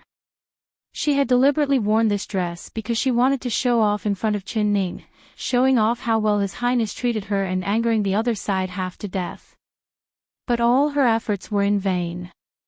Without waiting for her to boast, she was dirted by Chen Ning's spit. Chen Baiyun was so angry that she almost crushed her teeth. Chen Ning, I curse you to die a horrible death. She angrily swore in her heart. In her mind, she pictured Chen Ning's weak appearance, continuously spitting out blood. It looked like she wouldn't be able to live past tonight and her heart instantly felt much better. Perhaps she would be able to wait for the good news tomorrow. But what if this cheap person was lucky and didn't die? Chapter 115. Lan Xiang, pick up the dress and come with me. Yes, concubine consort. Lan Xiang was afraid of touching the dress and getting infected, but she did not dare disobey Chen Baiyun's orders. She carefully picked up the dress, being careful not to touch any dirty places as she followed behind Chen Baiyun. Lan Xiang, find someone to ask for directions to the Peach Blossom Cove. Lan Xiang shivered and involuntarily said, Peach Blossom Cove. Concubine consort, you want to go to the Peach Blossom Cove? Of course. This concubine has not seen His Highness in several days and has missed him. His Highness must also miss this concubine. Chen Baiyun proudly raised her brows and curled her lips into a smile. It was like she could already see Chu Xiaoyang's surprised and happy expression when he saw her suddenly appear in front of him. But. Lan Xiang thought of the legend everyone was talking about and hesitated. What are you afraid of? His Highness' favorite person is me. Seeing me, he will only be happy and will not be angry. Chen Baiyun was filled with confidence. Lan Xiang did not dare say anything else. She asked the servant next to her for directions and led Chen Baiyun to the Peach Blossom Cove. Seeing the gates of the Peach Blossom Cove in the distance, Lan Xiang's legs began to turn soft. She trembled and did not dare approach. Chen Baiyun stared at her and scolded, useless thing. Lan Xiang lowered her head and did not dare make a sound. Chen Baiyun relied on Chu Xiaoyang's usual pampering, so she was not afraid at all. She raised her chin and walked in front. When she came closer, she saw that the two peach tree gates were half open and she could hear people talking inside. She couldn't help being a bit stunned and stopping her steps. Her heart was filled with doubt. Didn't that girl Lan Xiang say that His Highness never let anyone take a single step into the Peach Blossom Cove? Why were there people talking in the courtyard? She softened her steps and approached slowly, step by step. She walked noiselessly to the door and peeped in through the half-open door. She saw a brilliant red glow and a large peach blossom forest in full bloom. As the wind blew, flower petals fell to the ground. Under the peach blossom trees, she saw Chu Xiaoyang with a single glance. He did not have his hair tied up and his long hair hung down. He had a lazy expression, his long eyebrows slanted, and his phoenix eyes filled with power. Just a single glance made her heart beat faster. All the maids in the palace are here. Chu Xiaoyang's clear voice slowly sounded. Yes, Your Highness. This servant has gathered all the maids in the prince's mansion according to your orders. Even the ones in the kitchen are among them, except for, standing in front of Chu Xiaoyang was a middle-aged man around 40 years old. Chen Baiyun recognized him. He was housekeeper Su who had taken care of the king's palace for many years. In the king's palace, his position was not below Mother Lin's and he had Chu Xiaoyang's trust. What? Chu Xiaochu raised his brow. Other than the maids by the princess and the concubine consort's side, this servant did not dare disturb them. If your highness has any orders, this servant will immediately bring them over. Housekeeper Su respectfully replied. No need. When Chu Xiaoyang heard the word princess, his heart filled with displeasure. All of you, raise your heads, he said coldly. Chen Baiyun finally saw that the courtyard was filled with maids kneeling on the ground. They were all unmarried young girls, thin and fat, with a total of 40-50 of them. Her heart suddenly filled with a bad premonition. Her right hand unconsciously clenched into a fist and her long nails dug deep into her palm, but she did not feel any pain. Chapter 116. They all raised their beautiful faces like spring flowers. Some boldly looked straight at him, some gave him flirtatious glances, and some had affectionate eyes. Chen Baiyun's eyes almost spat out flames seeing this. This group of sluts, these foxes. They wanted to climb up to the dragon and seduce her highness. She wished she could use her nails to scratch their beautiful faces. She saw Chu Xiaoyang look at the girls one by one. Her heart tightened and her breathing stopped. Chu Xiaoyang's eyes were like torches as he quickly swept over the faces of the girls. His dark pupils became even darker. None. He almost did not believe his eyes. He carefully looked over them again, but he still could not find the face that was deeply imprinted in his mind. Housekeeper Su, are you sure everyone in the palace is here? You didn't miss anything. Chu Xiaoyang said in a deep voice. There was a trace of anger in his voice. He could confirm that the young girl he had seen in a hurry was someone from his residence. Because there was no outsider that could sneak into his palace. Definitely not. Reporting to your highness, there really isn't anyone else. This servant has clearly checked and did not miss a single person.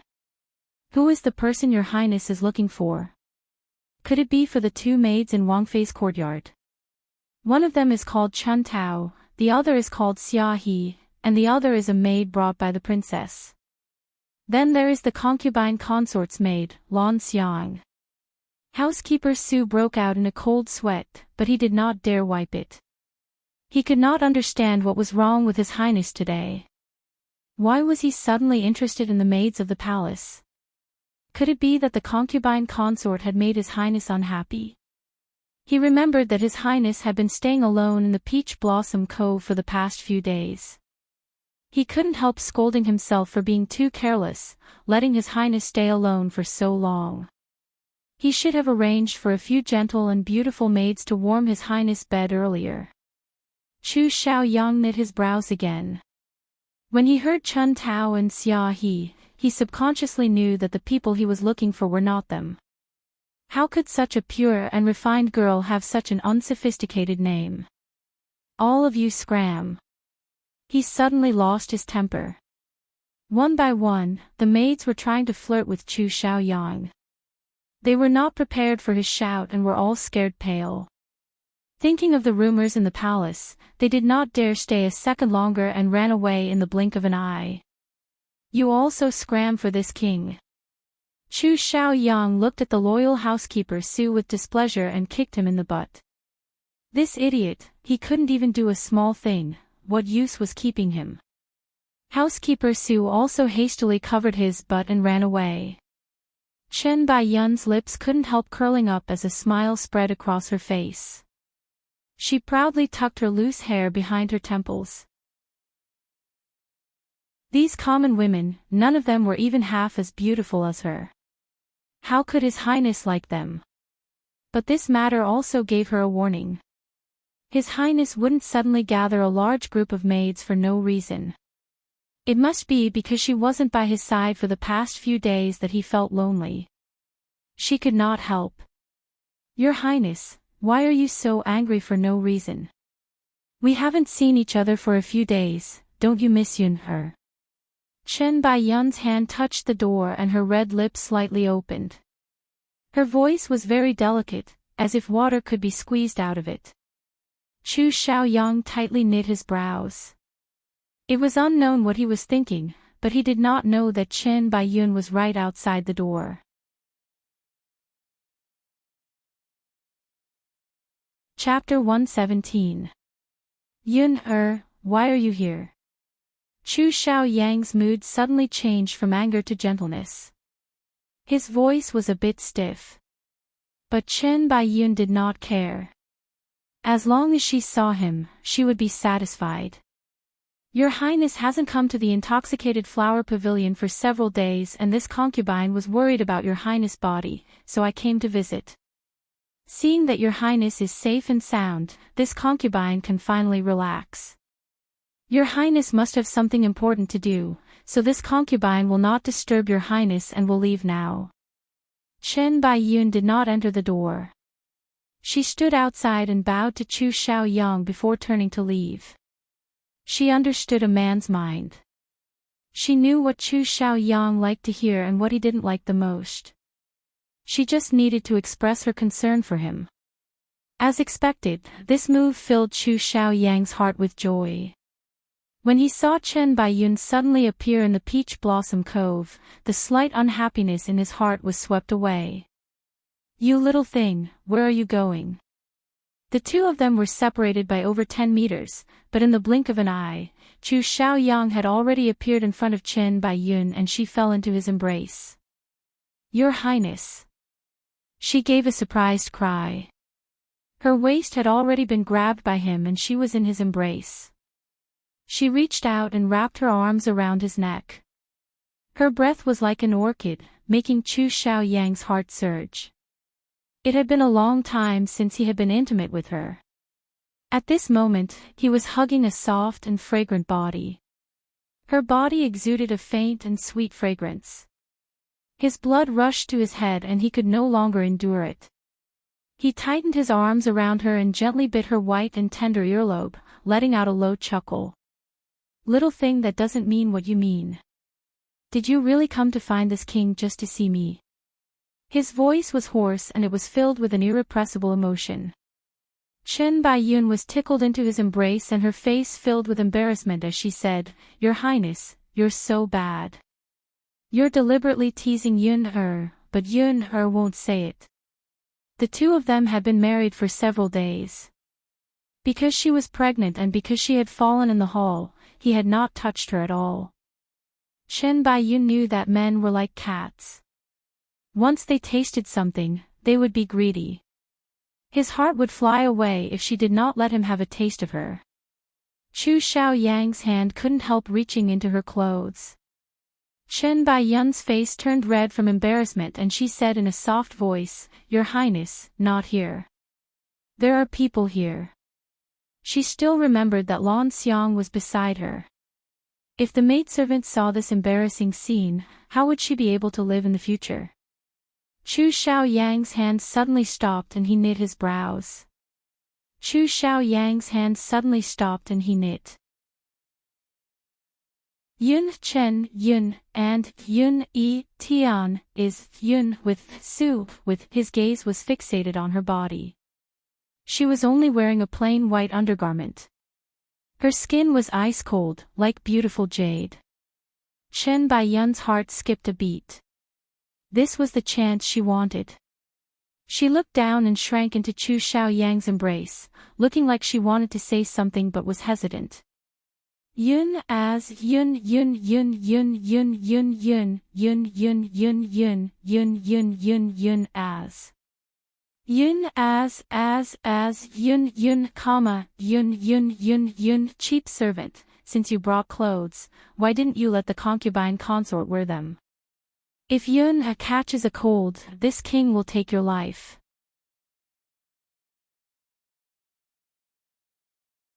Chapter 118. Your Highness, this has nothing to do with Lan Xiang. It's all this concubine's fault, it's all this concubine's fault. Chen Baiyun struggled out of Chu Xiaoyang's embrace. Yun, what does this have to do with you? It's this cheap servant who doesn't know how to serve master. Since she doesn't know how to serve, then this king will find someone else who does. Chu Xiaoyang's cold eyes swept over Lan Xiang.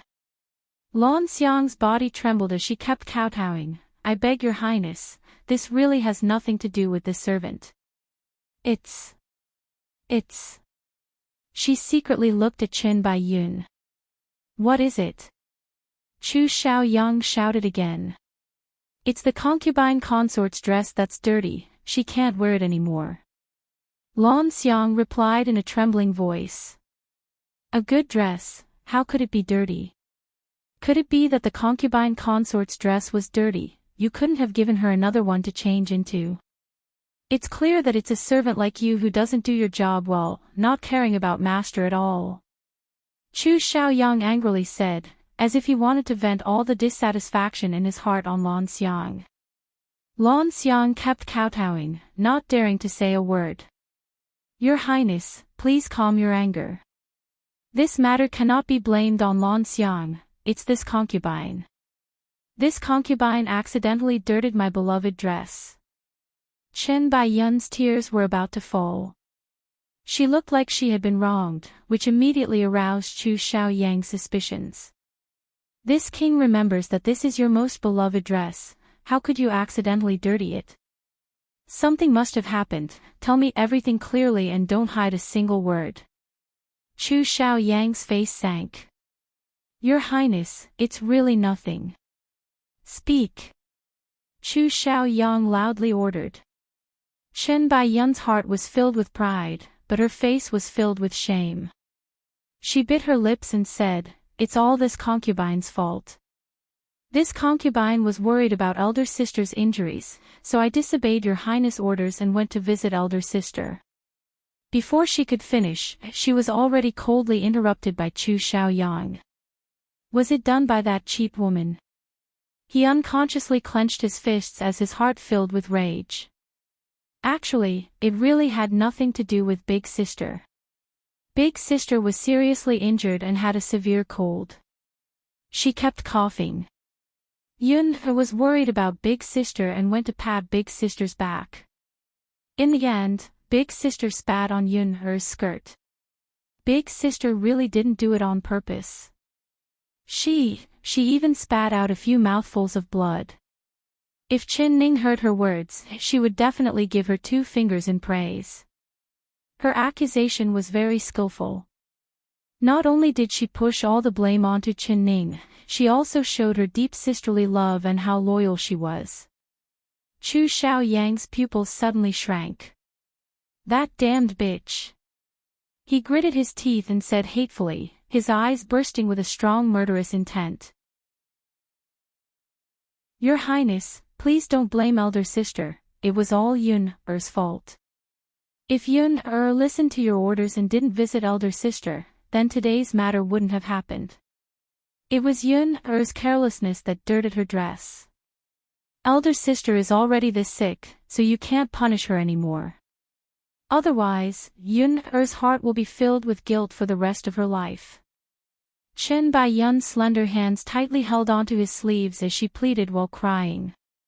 Yun, let go. This king is telling you, for a cheap person like Qin Ning, she should have died a long time ago. The better you treat her, the more you'll suffer. Humph, this king thought that she wouldn't live for more than a few days with her injuries, but I never thought that she would still be alive. Very good, very good. Chapter 119. Everything that he had experienced was all thanks to that woman.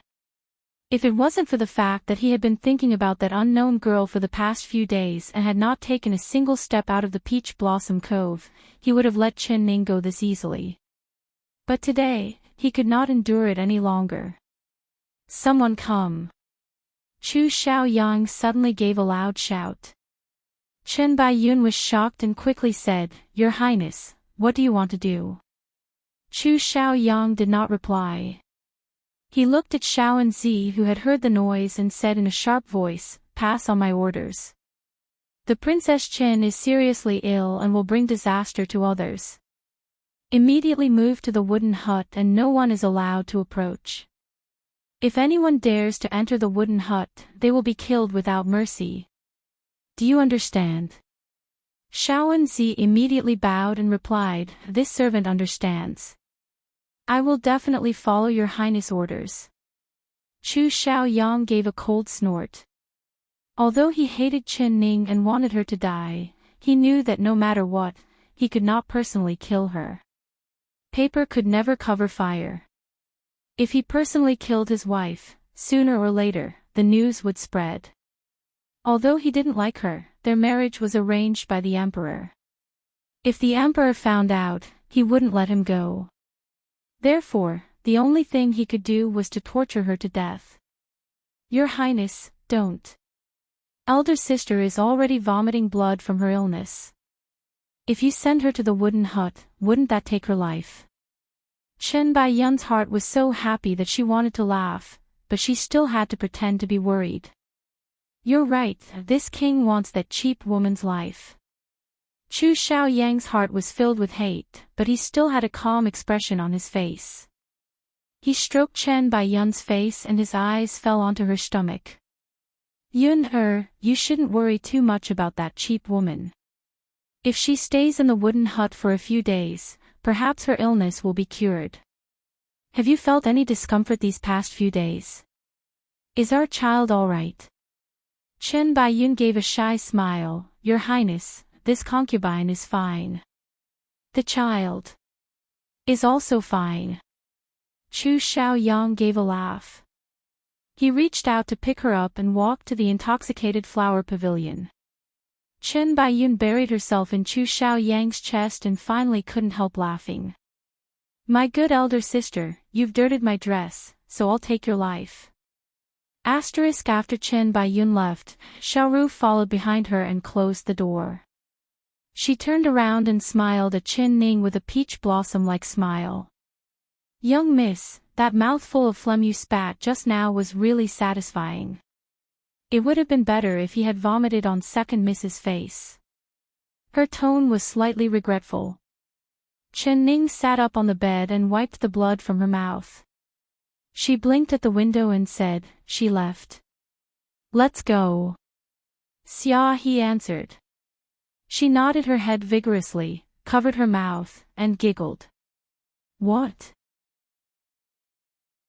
Xia, he asked with a smile. Princess consort, you didn't see it. When the concubine Lady Qin came out of our courtyard, she quickly took off that beautiful pink dress and threw it on the ground. She almost stomped on it a few times.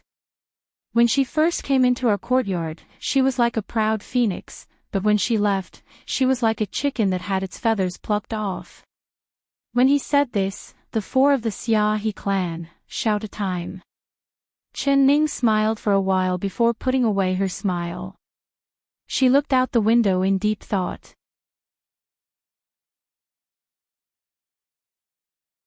Chapter 120. Qin Ning shook her head. As long as I don't die, she won't give up. She is a ruthless person, and after suffering such a large loss, she will not let this go. Young miss, your meaning is that the second miss will come again.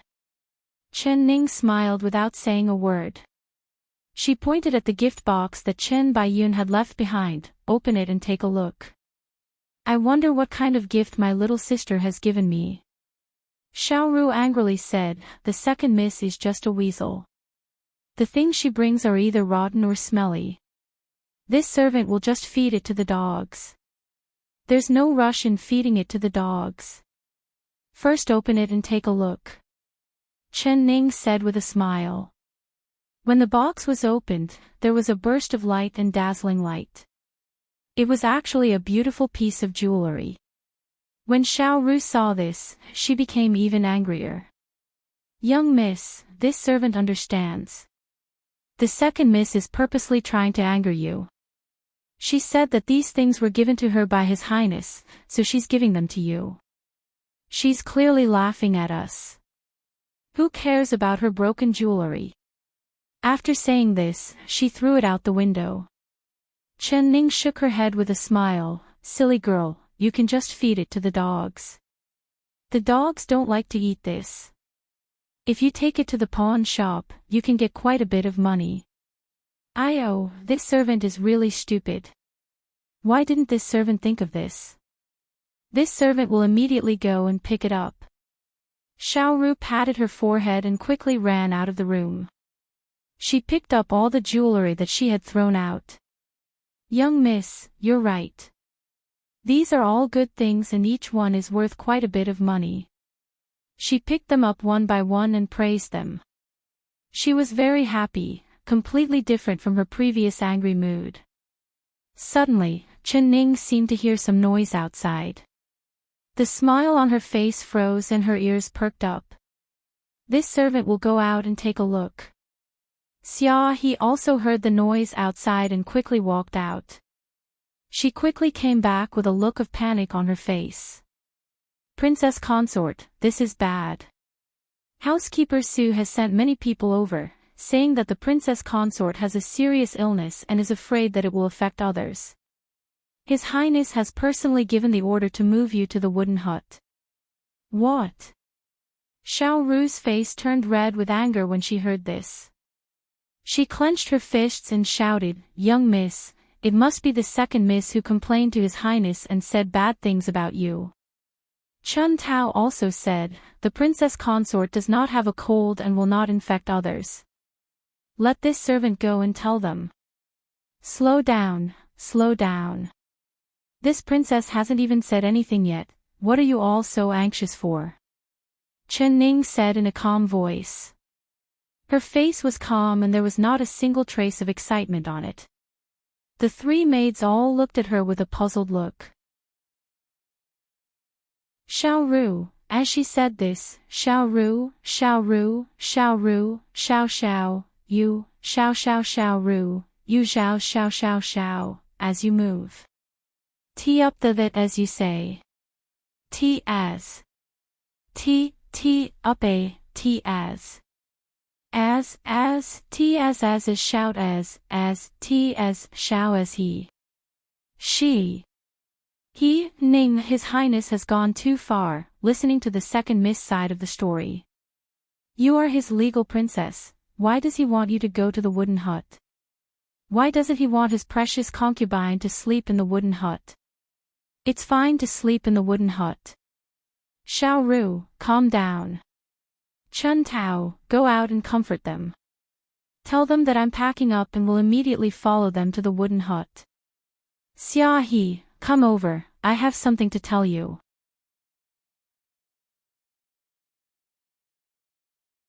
Chapter 121. Xia He had a confused look on her face. After Chen Ning said a few more words, Xia He nodded. Do you remember everything I said?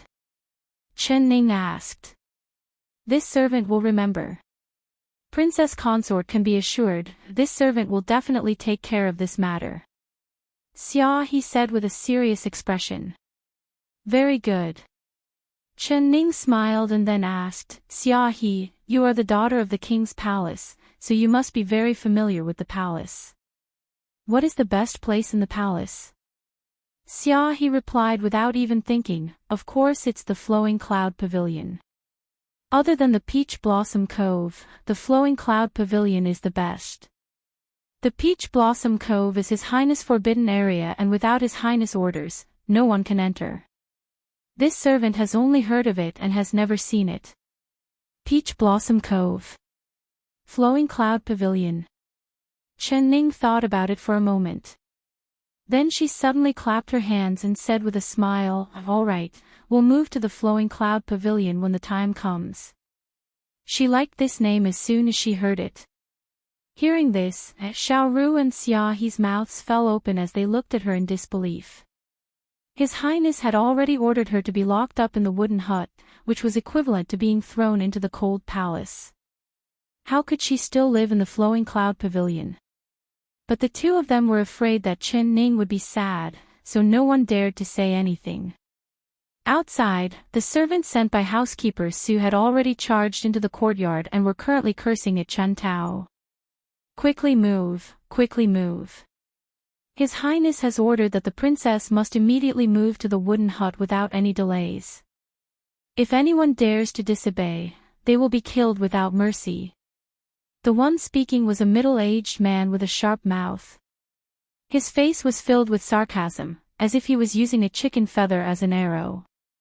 Chen Tao recognized him as one of housekeeper Su's stewards, surnamed Fan.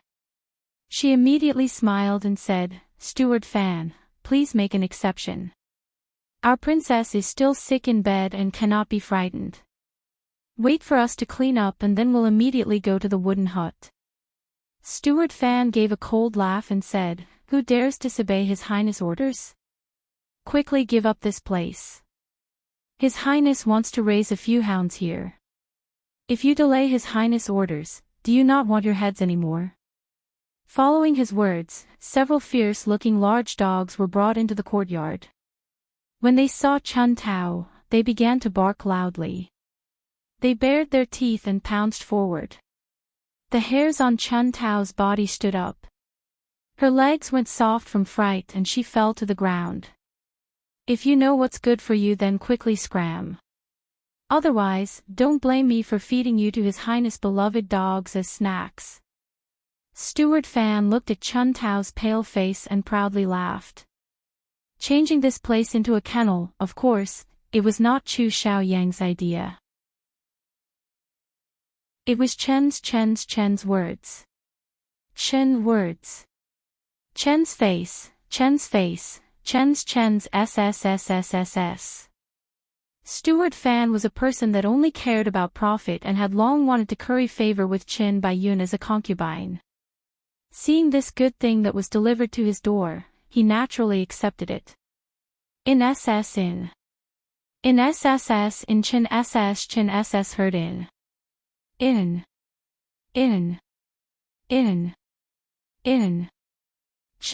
Chin S of Wang Ning her Xiao Ning you and I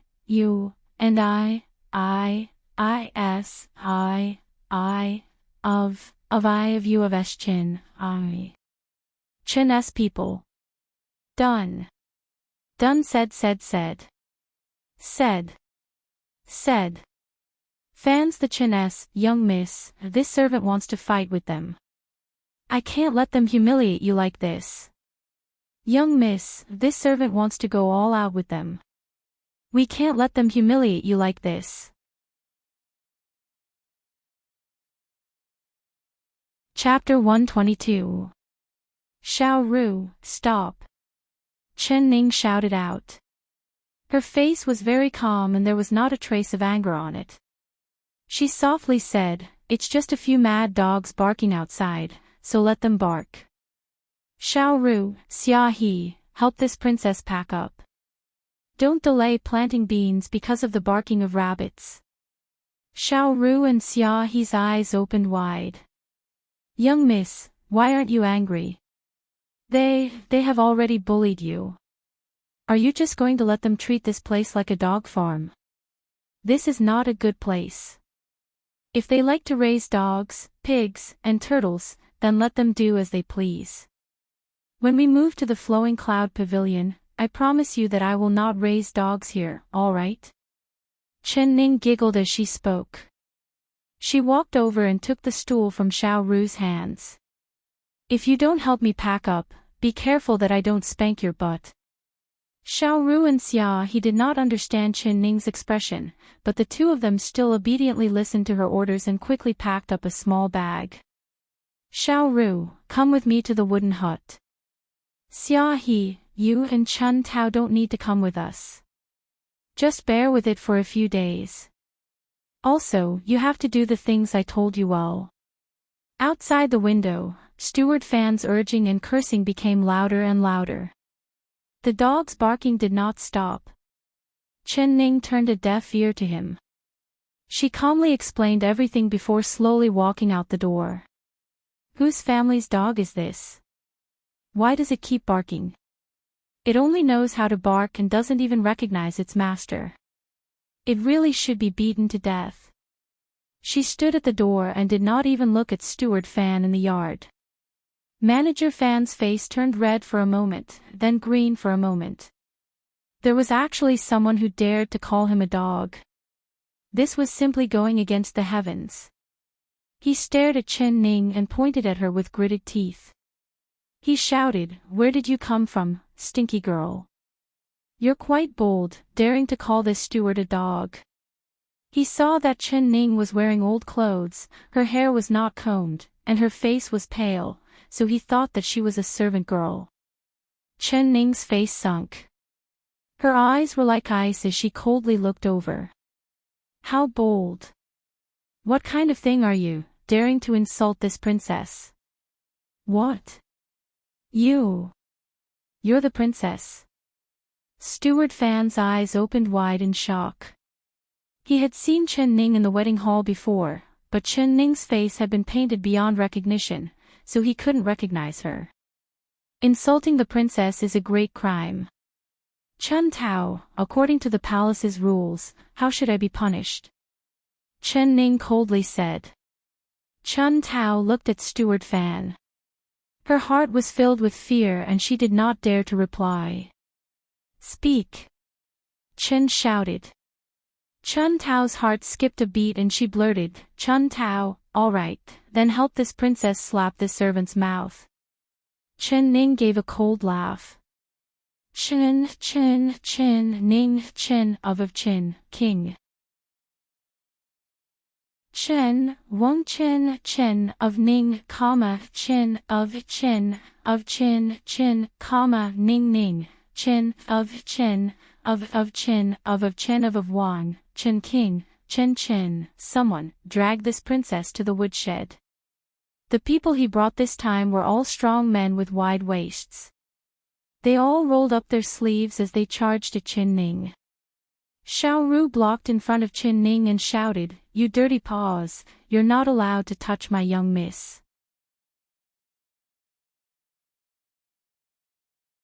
Chapter 123. Chen Ning raised her brows and gave a cold laugh in her heart. Chen Baiyun, my good little sister, your heart is even more poisonous than a scorpion's, actually planning this. If the original owner was here and these rough men touched her body, even if she didn't die from illness, she would have committed suicide from the humiliation.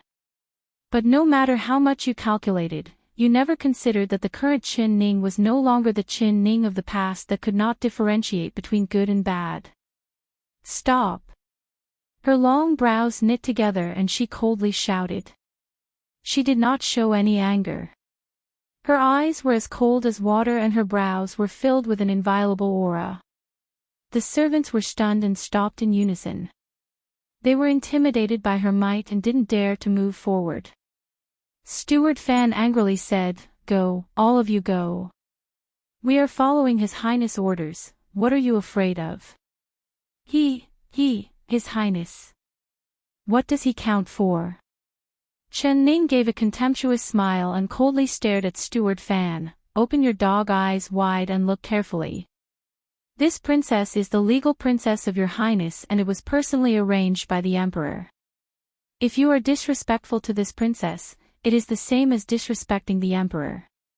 If you insult this princess, it is the same as insulting the emperor. You dog servants, if you dare to touch a single finger of this princess, you are slapping the emperor's face in front of everyone. She said each word in a loud and clear voice. Steward Fan and the servants were stunned. No one dared to move forward and no one dared to take even half a step in front of her. Even the fiercest Steward Fan became mute. It was like he had been hit by a heavy blow and turned into a sick chicken. Heavens, this woman had even brought up the emperor, who would dare to touch her. Touching her was the same as touching the emperor. Even if they ate a bear's heart or a leopard's gall, they wouldn't dare. The servants all looked at Steward Fan and their hearts began to beat the drums of retreat. Steward Fan secretly complained, feeling like his head was about to explode. He never would have dreamed that Qin Ning would bring out the emperor to suppress him. No matter how big His Highness was, he couldn't be bigger than the emperor. But this was something His Highness had given him.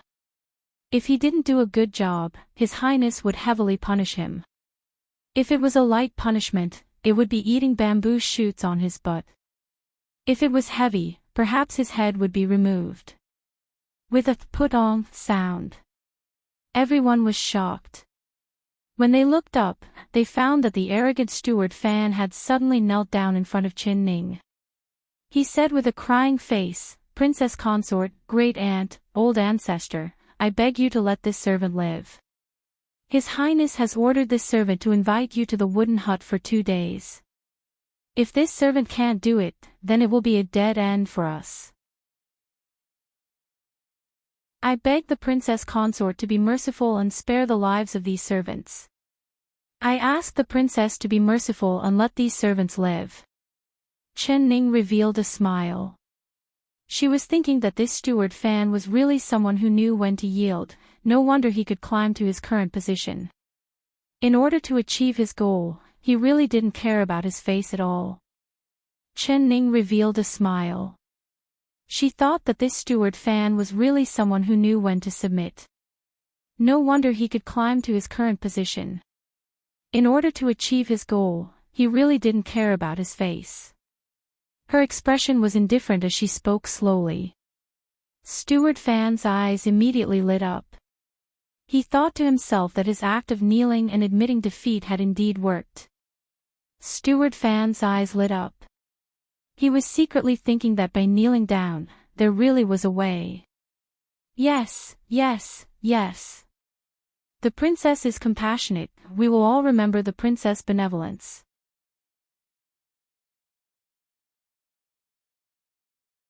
Chapter 124.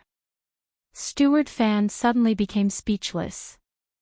His face turned green and white as he steeled his heart and said, This servant's breath stinks, I should be slapped. There is no need for the princess to send people to teach me a lesson, this servant will slap his own mouth. He raised his hand and slapped his own face. It was a clear and resounding slap. Qin Ning gave a cheeky laugh. Not bad, it's a very loud slap and the sound is very pleasant to listen to. This princess still hasn't heard enough, so keep hitting me like this. When this princess has heard enough and doesn't want to listen anymore, you can stop hitting me. Steward Fan was like a frosted eggplant, wilting. How could he have thought that his trick would be seen through by Qin Ning in an instant? With a bitter expression, he struck out with his left and right palms, striking himself with both hands. This time it was all real. There was no sound, but after a few slaps, his face swelled up like a fat bun. Finally he heard Qin Ning's lazy voice. That's enough.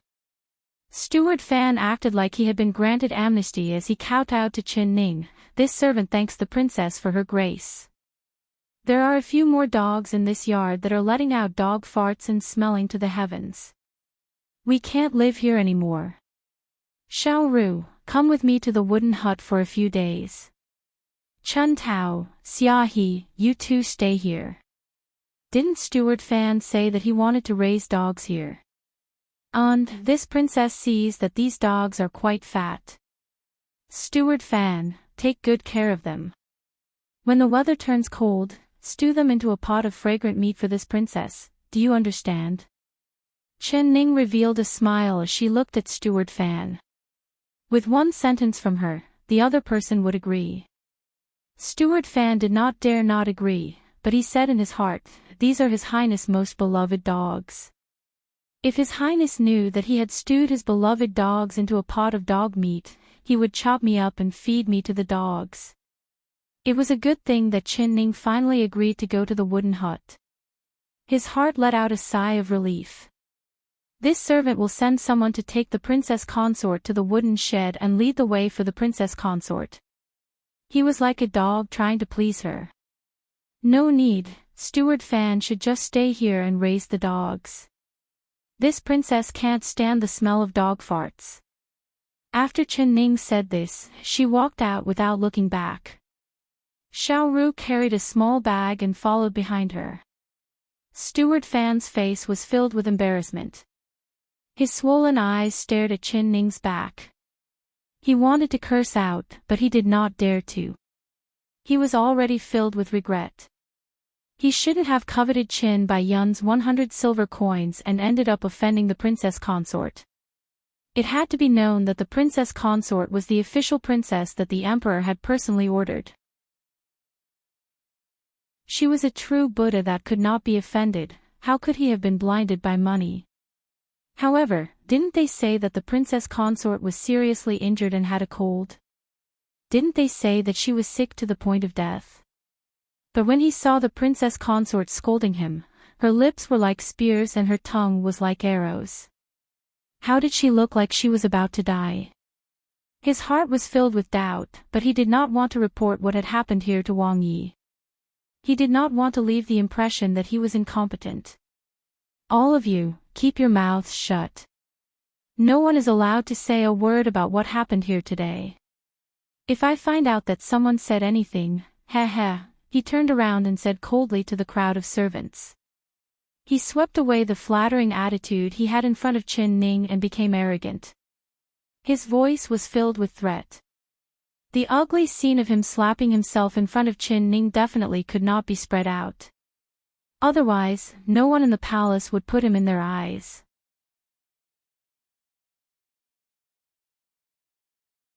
Chapter 125. Intoxicated Flower Pavilion, by the Lotus Pond. Qin Bai Yun was smiling as she held a small bowl of fish food. She was playing with the fish in the pond, occasionally letting out a cheerful laugh. Chu Xiaoyang was leaning against the railing. His eyes were filled with a smile as he stared at Qin Bai Yun's face without blinking. This was the woman he loved, and she had his child in her belly. Seeing her happy smile, his heart was filled with satisfaction and comfort. Women should be like Yun, always treating men as their heavens. As long as he was willing to accompany her for a while, she would be very happy. She would never complain in front of him and would always welcome him with a smile like a flower. Not like that damn Chen Ning. Chu Xiaoyang's heart filled with disgust. How could he think of that damn woman at such a beautiful time? The smile on his face suddenly disappeared, and he abruptly sat up. Your Highness, why are you suddenly unhappy?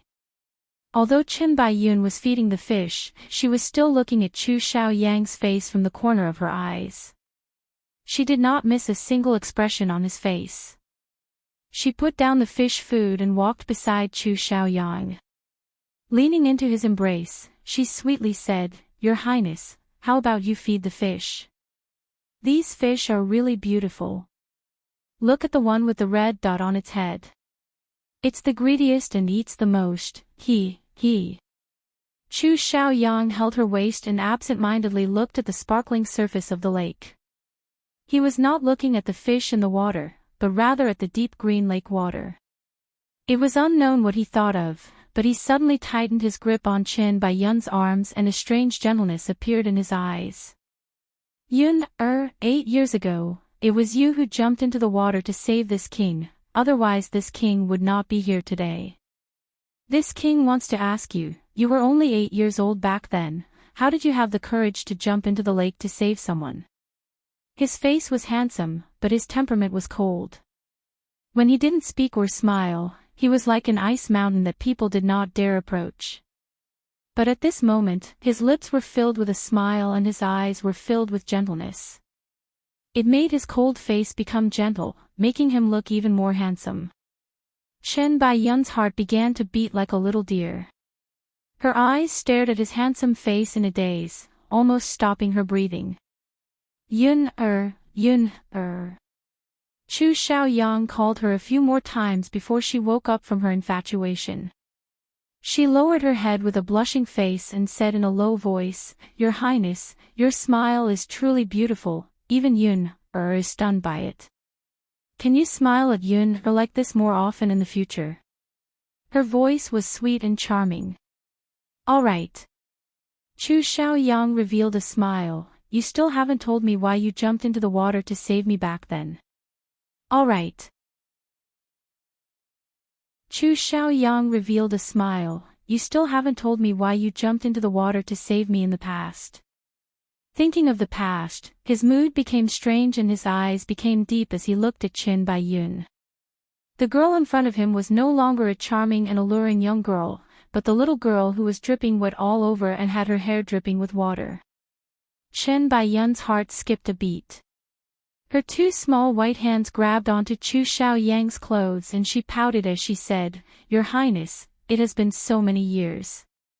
Yun was still young at the time, so how could I remember? You Don." A look of disappointment flashed in Chu Xiaoyang's eyes, but then he revealed a relieved smile and said, "That's right, you were still that young back then, so it's normal that you don't remember.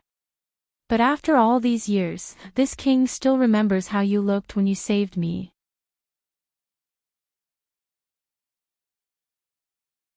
Chapter 126. Chu Xiaoyang's eyes were not shocked at all. Rather he looked at her face, as if he was trying to find the past from her current appearance. Chen Baiyun's breathing couldn't help becoming tight and her heart skipped a beat. "That year, this king accidentally fell into the water and when I woke up, I saw you. You were soaking wet like you had just been fished out of the water and your hair was disheveled, making you look like a water ghost.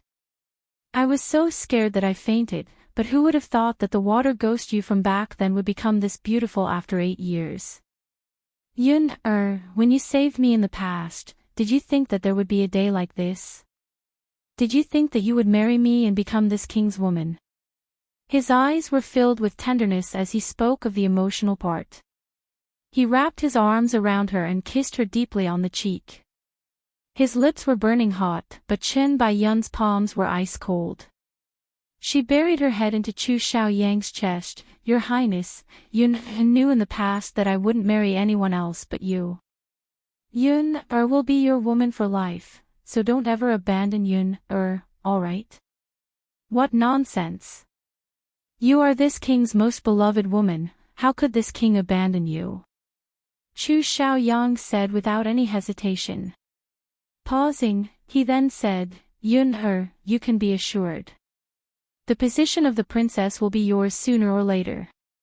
The Ding Yuan Princess Phoenix crown, this king will personally place it on your head. You are the wife in this king's heart, not a concubine or a concubine." Chen Baiyun's heart burst with joy hearing this. She looked up and nodded at Chu Xiaoyang. Her eyes sparkled, captivating his soul.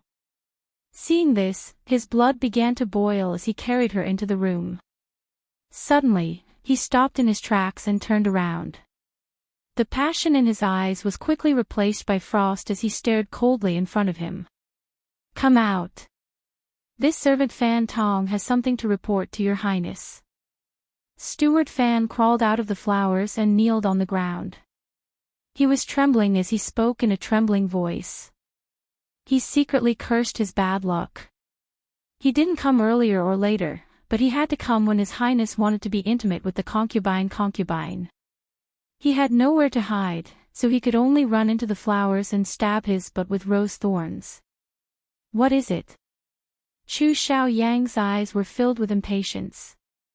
"Your Highness, I have followed your orders and sent the princess to the woodshed. and changed the place where the princess used to live into a kennel.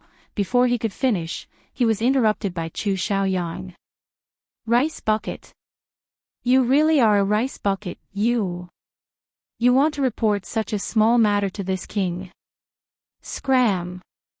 He was currently burning with passion. How could he be in the mood to listen to his report about Chen Ning?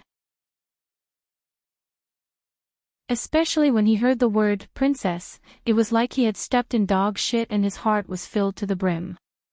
Steward Fan had wanted to take credit in front of Wang Yi and Si Fei, but he never thought that he would be reprimanded. He could only leave with his tail between his legs. Chen Baiyun hated him for not understanding the situation and interrupting her good matter, but when she heard that Chen Ning had been sent to the wooden shed, her mood became much better. Your Highness. She wrapped her arms around Chu Xiaoyang's neck and revealed a charming smile.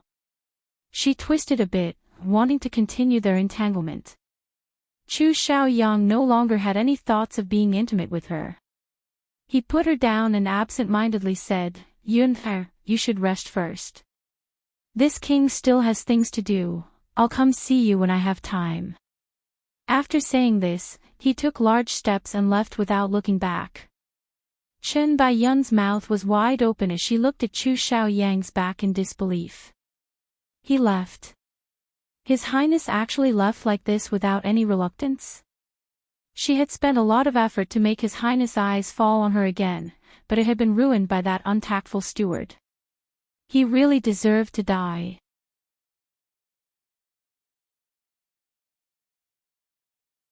Chapter 127. Of course Chen Ning did not die. Rather she was living a very leisurely life. The wooden hut was very simple and it was ventilated on all sides. She sat down on the hard wooden bed without a care and suddenly gave an sound. Young miss, is this bed too hard? This servant will put some grass on it and it will be much softer. Xiao Ru said. No, I just remembered that I forgot to bring something. What is it? This servant will go get it now. Chen Ning shook her head and said, no need. Even if I bring it back, I'm afraid I won't be able to use it. She thought of the 10 fishing nets that she had hung on the beam of the house and sighed softly. It had been 5 days and Chu Xiaobai had not appeared again. She had spread out the nets, but he still did not come. She had never expected him to appear, but when he really did not appear, her heart filled with a sense of loss. That beautiful youth that was as beautiful as the spring flowers and winter snow, she had scolded him, hit him, and teased him. But only he had brought her out of this cage like King's palace. He had brought her to fly over the roofs of the night, and he had brought her to the top of the royal palace to look down on the entire capital city. But after that night, he had never appeared again. Little stinky brat, it's best if you never appear again. Otherwise, I'll bite you to death. Chen Ning suddenly curled her lips and scolded him with a smile. Young miss, who do you want to bite to death? The second miss. Xiao Ru was confused hearing this. Chen Ning couldn't help poking Xiao Ru's forehead. Stupid girl, I'll bite you to death. Xiao Ru stuck out her tongue and giggled as she said, young miss, spare me. The two of them joked around for a bit before Xiao Ru began to get busy. Her hands and feet moved quickly and she quickly cleaned up the messy wooden hut. The broken wooden table was also wiped clean. Chen Ning lazily looked over and said, Xiao Ru, there's no need to clean up. We won't be staying here for long. But this servant feels like this place is pretty good. It's comfortable living here and I don't need to see those annoying people. Xiao Ru said. She began to like this small wooden hut. The tree wants to be quiet, but the wind will not stop. Even if we are willing to live here peacefully, there are still people who are not willing. Chen Ning gave a gentle smile. She opened the gift Chen Baiyun sent over and carelessly played with the jewelry. You're talking about the second miss? Xiao Ru knit her brows. We're already living in the wooden hut, what does the second miss want? Of course she wants me to die. Chen Ning casually said, she wants me to die, but I won't die.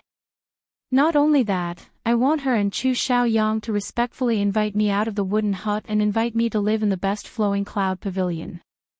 Xiao Ru's mouth fell open in shock and she couldn't close it for a while. Young miss, are you serious? Although Chen Ning had said it once, when she heard it, she didn't take it to heart. She just thought the young miss was joking. Xiao Xiao. Chen Ning revealed a smile and rubbed her stomach as she said, I'm so hungry. I don't think anyone will send us food, so we'll just have to do it ourselves. But there's nothing here. This servant wants to cook, but there's no rice or grain. What should we do? Xiao Ru's stomach was rumbling with hunger as she spread her hands. When I came here, I saw that there were some sweet potatoes planted in the yard. Let's go dig a few out. There's firewood here, we can roast them to eat. Chen Ning's eyes sparkled.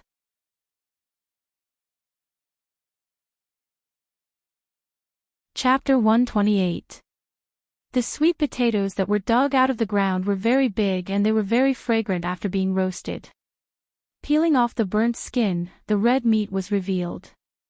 It was so delicious that Xiao Ru almost swallowed her tongue. Young miss, this roasted sweet potato is too delicious. It's the best thing this servant has ever eaten in my life. Xiao Ru ate 2 large sweet potatoes in one go. Her stomach was bloated, but she still wanted more as she licked her fingers. Chen Ning did not let her eat any more and said with a smile, although sweet potatoes are good, you can't eat too much. If you eat too much, you'll have acid reflux, diarrhea, hiccups, and oh, that's right, you'll also keep farting. After she said this, Xiao Ru was so scared that she pulled back her hand that was reaching for the sweet potato. She stuck out her tongue and said, then this servant won't eat anymore. This servant doesn't want to fart like His Highness and the second miss. The two of them looked at each other and broke out in laughter. In the dead of night, the master and servant were both sleeping very soundly. The wooden bed was very small and could only fit one person at a time.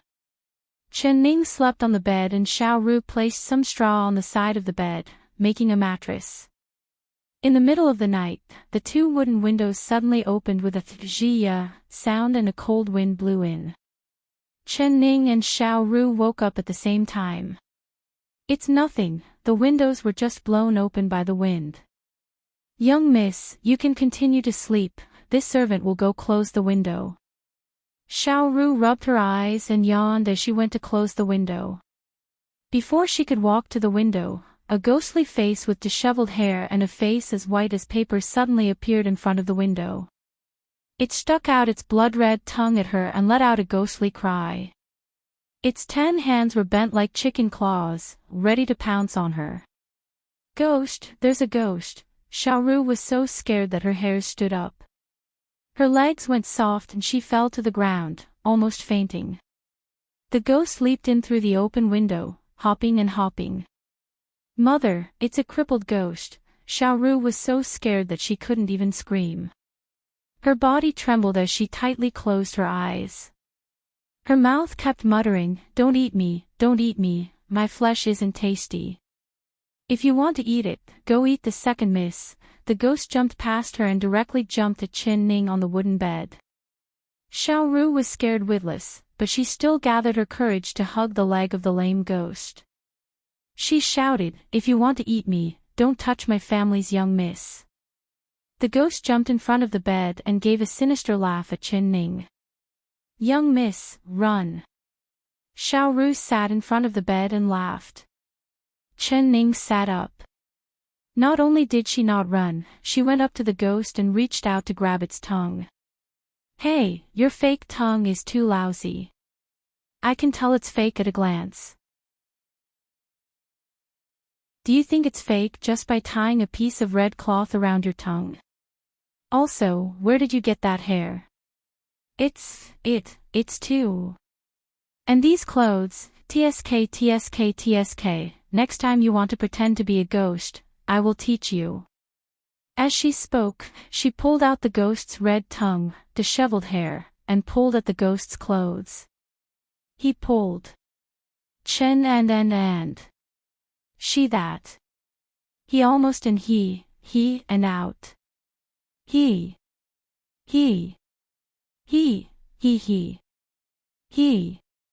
He almost tripped over the ghost robe that he had dragged to the ground. He was in a very sorry state. Chen Ning giggled as she got off the bed. She threw the red tongue and hair to the ground and walked in front of the ghost. She grabbed the ghost's ear. Xiao Bai, how are you? You haven't shown yourself in a few days and now you pretend to be a ghost to scare elder sister. You almost scared my maid half to death. Tell me, how should I punish you?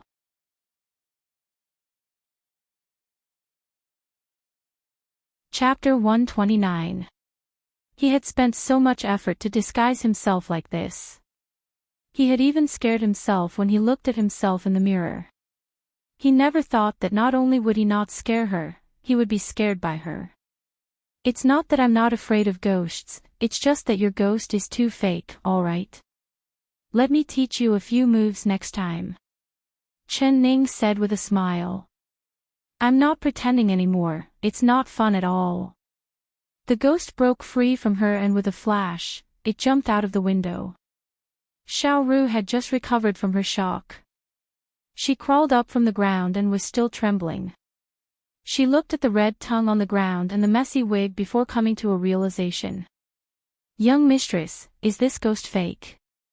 Of course it's fake. This kind of clumsy trick can only trick little children. Only little brats that haven't grown up yet would like to play this kind of trick to scare people. Chen Ning curled her lips as she spoke. Try calling me little wimp one more time. Chu Xiaobai's voice suddenly came from the door. It was a low and deep voice that contained a trace of anger. The moonlight shined in through the window, giving his flawless face a faint glow.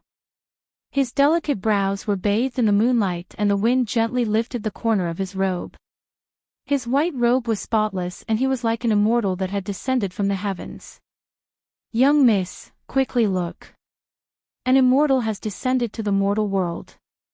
Xiao Ru gasped in shock. She grabbed Chen Ning's sleeve and excitedly shouted. Poochie! Chen Ning couldn't help laughing. Chu Xiaobai's lips also twitched. His sparkling peach blossom eyes looked over at Xiao Ru. Seeing Xiao Ru's peach blossom face, her heart skipped a beat. Her heart kept saying, God, there is actually such a beautiful person in this world. Although she did not cry out, Chen Ning could guess her thoughts from the corner of her eyes. She couldn't help curling her lips. Xiao Bai, this girl of mine is a short-sighted person. If you smile at her again, I can't guarantee what will happen next. She said with a smile that wasn't a smile. Chu Xiaobai was prepared to tease Xiao Ru, but his heart turned cold when he heard this. He immediately put away the smile on his face and revealed a serious expression. Little girl, you'd better obediently go to sleep. He raised his right finger and a gust of wind silently flew out, hitting Xiao Ru's sleeping acupuncture point. Xiao Ru closed her eyes and fell backwards. Chu Xiaobai waved his sleeve and Xiao Ru's body was lifted up by something as she was placed on the bed. Good martial arts. Chen Ning couldn't help giving him a thumbs up. Chu Xiaobai rolled his eyes and disdainfully said, What kind of martial arts is this? It's just a small trick. Do you want to see more profound martial arts? Then beg me. If you beg me, I'll show you what I'm capable of. Chen Ning smiled and said, Xiao xiao xiao xiao, xiao xiao xiao xiao. Xiao xiao xiao xiao xiao xiao xiao. Chu Xiaobai gave a cold snort and looked up at the leaking firewood room. He clicked his tongue twice. Little hedgehog, aren't you quite powerful with thorns all over your body? How did Xiao xiao xiao long, did put? Did my third brother abuse you these past few days? She you. Tell me and I'll help you vent your anger. His eyes sparkled as he looked at Chen Ning. A look of concern flashed across his eyes, but it disappeared in a flash. It was so fast that Chen Ning couldn't see it clearly. No need. Chen Ning shook her head. Why? Chu Xiaobai knit his brows. He was not used to his good intentions being rejected.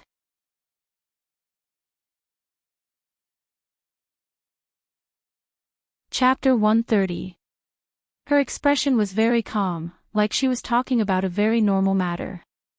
But Chu Xiaobai knew that every word she said was serious. He clapped his hands and said with a smile, "Good. Good. Then I'll be waiting to see the day my third brother falls to your hands." Seeing his gloating expression, Chen Ning was surprised. "I want to deal with your third brother, but you're not worried for him, instead you're looking forward to his misfortune. Is he still your blood-related brother? He has done something wrong to you, so of course I'll stand on your side. Do you think I, Chu Xiaobai, am that kind of person who doesn't know right from wrong and doesn't help those close to me?" Chu Xiaobai stuck out his chest. Chen Ning couldn't help smiling. She casually asked, "Where have you been these past few days? Why haven't you shown yourself?" She thought that this fellow could predict the future. She had prepared the nets for several days to catch a big fish like him, but he did not even show his face. She never thought that as soon as she moved into the wooden hut, he would come over without an invitation. Chu Xiaobai's eyes lit up and he jumped forward, landing less than a foot away from Chen Ning. His strong chest almost hit her nose. "Did you miss me?" He revealed a smile. "Nonsense." Chen Ning scolded him with a smile. Of course she would not admit it, but she couldn't deny that in the days he did not appear, she had indeed thought of him. She was not used to being this close to him. Her upper body slightly leaned back and she moved back, but her waist was grabbed by him and she couldn't move. He was very tall, especially when they were looking at each other face to face. She almost had to tilt her head back to see his face. He looked down at her from above and suddenly lowered his head. His flawless face was very close to hers. Chen Ning's heart tightened and her breathing stopped. This distance was so close that she couldn't see his appearance. She could only see his large eyes that were filled with light, just like countless bright stars. "You just miss me," he declared triumphantly. Although she refused to admit it, her expression didn't escape his eyes. The moonlight was like a veil that enveloped her body. Her raised face was clean without a single trace of makeup. Her black and soft long hair cascaded down like a waterfall, making her beautiful face seem especially fair and tender. It was as if water could be squeezed out of it with a single pinch. He almost didn't dare to look at her eyes. Those eyes were like the spring river and autumn moon. Just one look and he couldn't help but feel his heart skip a beat. Even if it was like this, his heart was beating so fast that it almost jumped out of his chest. His hand was holding her soft and slender waist, as if he could break it with a slight grip. He felt like he was going to break it.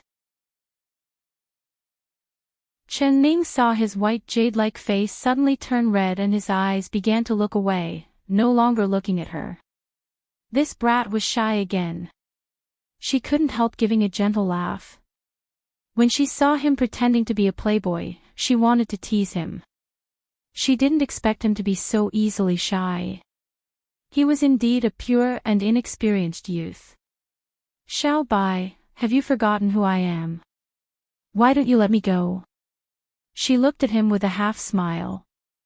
In this era, men and women were not allowed to touch each other. He kept hugging her, was he not afraid of her clinging to him? Chu Xiaobai's face turned red again and he couldn't help letting go. But thinking about it, the arm holding her waist tightened. "I'm not letting go."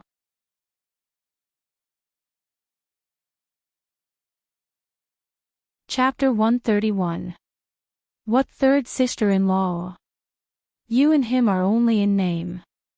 He has never bowed to the heavens and earth with you, nor has he drunk the nuptial wine with you, nor has he slept with you. He angrily said. But my marriage with him was personally decided by the emperor. I am his princess, this is an undeniable fact. Chen Ning blinked her eyes and said. If you're willing, I can take you away from here and go to a place where no one can find you.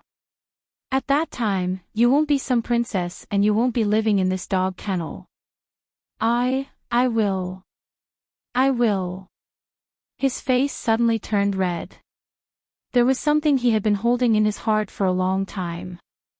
He wanted to say it now, but he was too shy. Chen Ning did not give him a chance to say it. She shook her head and said, I've said it before, I like living here. I won't go anywhere. Chu Xiaobai's face instantly turned white and the burning blood in his body froze. You still like my third brother. No matter how he treats you, even if he beats you, scolds you, or abuses you, or even chases you to this wooden hut, he still holds your little sister affectionately. You only have him in your heart, don't you?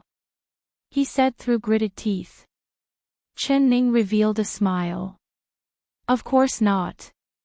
Was she as cheap as he said she was? Then why aren't you willing to leave him?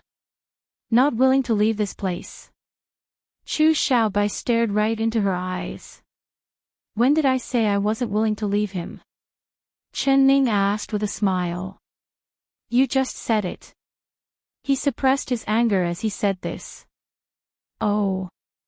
Chen Ning smiled again. It seemed like the angrier he was, the more she wanted to smile. When I finish what I need to do, I will naturally leave. Only now. It's not the right time. She looked down. Xiaobai, let go of me. We can talk properly. She was imprisoned in his arms, and every breath she took was filled with the clear scent of his body. Although in her heart, he was just like a little brother, in reality, he had already put on a crown. The ancients had put on a crown at 20, so he could already be considered an adult man. I won't let go unless you tell me when the time is right. He stubbornly said. He really was a stubborn little brat. Chen Ning was a little annoyed, but she knew that she could not fight him head-on with his temper. Her eyes turned and she suddenly gave an "I-O" sound. What is it? He released her a bit. What kind of treasure is hidden in your chest?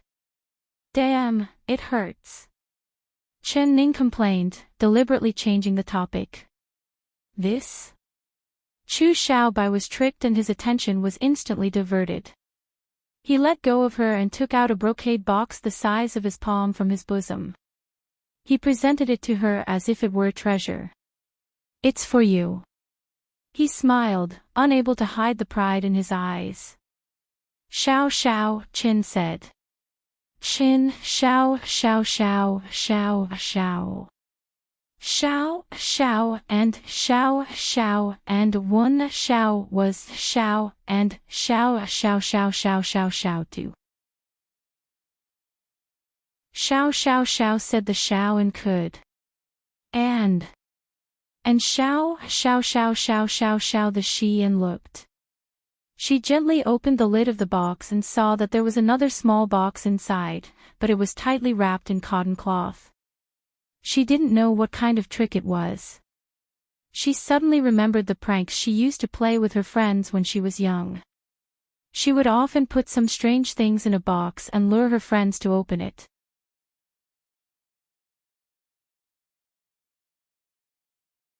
Chapter 132. This Chu Xiaobai, he wouldn't be playing this kind of childish game with her, right? She suspiciously looked at Chu Xiaobai. She saw that his expression was a little excited, a little nervous, and a little expectant. Opening the cloth, she opened the last small box. After seeing what was inside the box, Chen Ning couldn't help letting out an sound. Her voice was filled with praise and amazement. What appeared in front of her was actually a sparkling and translucent ice flower that seemed to be carved out of crystal. This was a snow lotus and each petal was vividly carved. It was as if it was unfolded and looked very lifelike.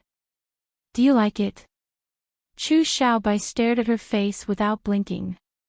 Seeing her happy and praising smile, he couldn't help curling his lips. I like it. Chen Ning nodded without hiding anything. This beautiful ice lotus was like a work of art. It shone brightly under the moonlight, and the strangest thing was that she seemed to smell a faint lotus fragrance. This fragrance was actually coming from the ice lotus. But this flower was clearly carved from ice, and Chen Ning believed that her eyes were not wrong, so how could it be releasing the fragrance of a real snow lotus? This ice flower. How could it be fragrant? She couldn't help raising her long eyelashes. Coming closer to smell it, the fragrance was even more fragrant. Chu Xiaobai could also smell the sweet fragrance, but it was the fragrance of a young girl coming from her body. It was refreshing and made him feel intoxicated, like he was drinking wine. Especially when he saw her sparkling eyes and the faint blush on her cheeks, he was completely stunned. Third brother, Was he blind? He actually ignored such a beautiful and moving girl and instead went to pamper that unbearably vulgar Qin Baiyun. At this moment, he was incomparably glad that his third brother did not see her beauty. Hey, let me ask you, why is this ice flower fragrant? Chen Ning saw that he was staring at her without saying a word, so she couldn't help asking another question. He suddenly realized that he had lost his composure. He coughed in embarrassment and quickly looked away. This is what you wanted, of course it's fragrant. He casually said. Chen Ning knit her brows and her face was filled with confusion. That day when you were drunk, you said that you wanted ice fragrant and that you wanted some eggs. I didn't hear you clearly, but I heard this ice fragrant very clearly. Tell me, isn't this ice very fragrant? His eyes sparkled. He said it very easily, but only the heavens knew that because of a single sentence from her, in order to obtain this fragrant ice flower in this spring season, it was unknown how much effort he had put in, how many miles he had traveled, and how many dangers he had encountered. Of course, he would not tell her a single word. Of course, he would not tell her a single word about this. He had done all of this just to make her smile. Ice. Fragrance. Ice fragrance. Chen Ning was a bit confused. She tried to remember what she had said before she got drunk. She was suddenly enlightened and then she broke into laughter. Xiao of. Chen said. Xiao Chen BB. What she wanted was a fridge, not this kind of ice, fragrant. This Chu Xiaobai was truly a wonder. But as she smiled and smiled, she couldn't bring herself to smile anymore. Her eyes were sour and bitter, and a kind of touched emotion tightly gripped her heart.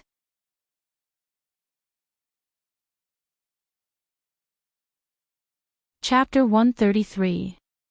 Xiaobai, why are you this good to me? She softly said. This was the first time she called his name and the first time, in her eyes, he was no longer that childish young man who only knew how to play pranks. He looked at her beautiful eyes that were like the spring river and autumn moon and his heart beat faster and faster. I like seeing you smile. He blurted out. In fact, she often smiled, but the smile never reached her eyes. From the first time he saw her in the wedding hall, she always had a smile on her face. Although her face was painted red and white like a clown, she was still smiling. Her smile was filled with ridicule and sarcasm. Seeing her talk and laugh as if nothing had happened, making his third brother and his newly married Sifei make a fool of themselves in front of everyone, he was in a very good mood. From that moment on, he could not take his eyes off her face. He really wanted to see what her smile looked like from the bottom of her heart. Today, just now, he had finally seen it. If you're willing, I want to always be this good to you. He forcefully swallowed his saliva and wanted to say the words that had been hidden in his chest for a long time, but the more nervous he was, the harder it was to say it. But even though he didn't say a word, the passion in his eyes betrayed him. Chen Ning was a very smart person. Her clear-as-water eyes slightly looked over his face and saw through his thoughts. Other than feeling touched, there was also a faint sense of surprise in her heart. He liked her. He liked her. Why? She never believed in love at first sight, and she never believed in any kind of undying love. Especially after seeing that trash Chu Xiaoyang, she did not have any good feelings towards men surnamed Chu at all. Perhaps Chu Xiaobai was an exception. But he was still young, and it was probably his first time being close to a young girl, so he had a strange feeling for her. Maybe he only liked her face. After his impulse passed, he would naturally throw her to the back of his mind. Just like how he suddenly disappeared and then reappeared. Chen Ning shook her head. Even if he was serious, she did not have the heart to play this game with him right now. Seeing the look of resistance in her eyes, his heart became anxious and he wanted to grab her hand. Who would have thought that his foot would trip and he would almost fall to the ground? Chen Ning couldn't help reaching out to support him. Only now did she notice that there were actually 2 splints on his right leg under his white robe. There were also many white bandages wrapped around it. What happened to your leg? She asked. Nothing. He said in a calm voice as if nothing had happened, it's just a small injury. Is it an injury? Or did you break your leg? She raised her face and stared into his eyes. Tell me, where did you get this snow lotus from? No wonder his behavior today was different from usual. When he was pretending to be a ghost, he would jump and jump. Even after entering the door, he didn't move. If he hadn't lost his footing, she wouldn't have noticed that he had a lame leg. Chu Xiaobai's face couldn't help turning red. Chu Xiaobai's face could not help turning red. But how could he have the nerve to tell her that he had accidentally fallen and injured his leg when he was climbing the icy peak? She would definitely laugh at him. You're tuning into the LoveLore Library YouTube channel. We're so grateful for your support, and don't forget to subscribe to join us on this incredible journey through captivating stories. Your generosity through donations truly makes a world of difference, as it's the primary source of revenue that allows me to expand and enhance this channel for you. Thank you from the bottom of my heart for being a part of this adventure.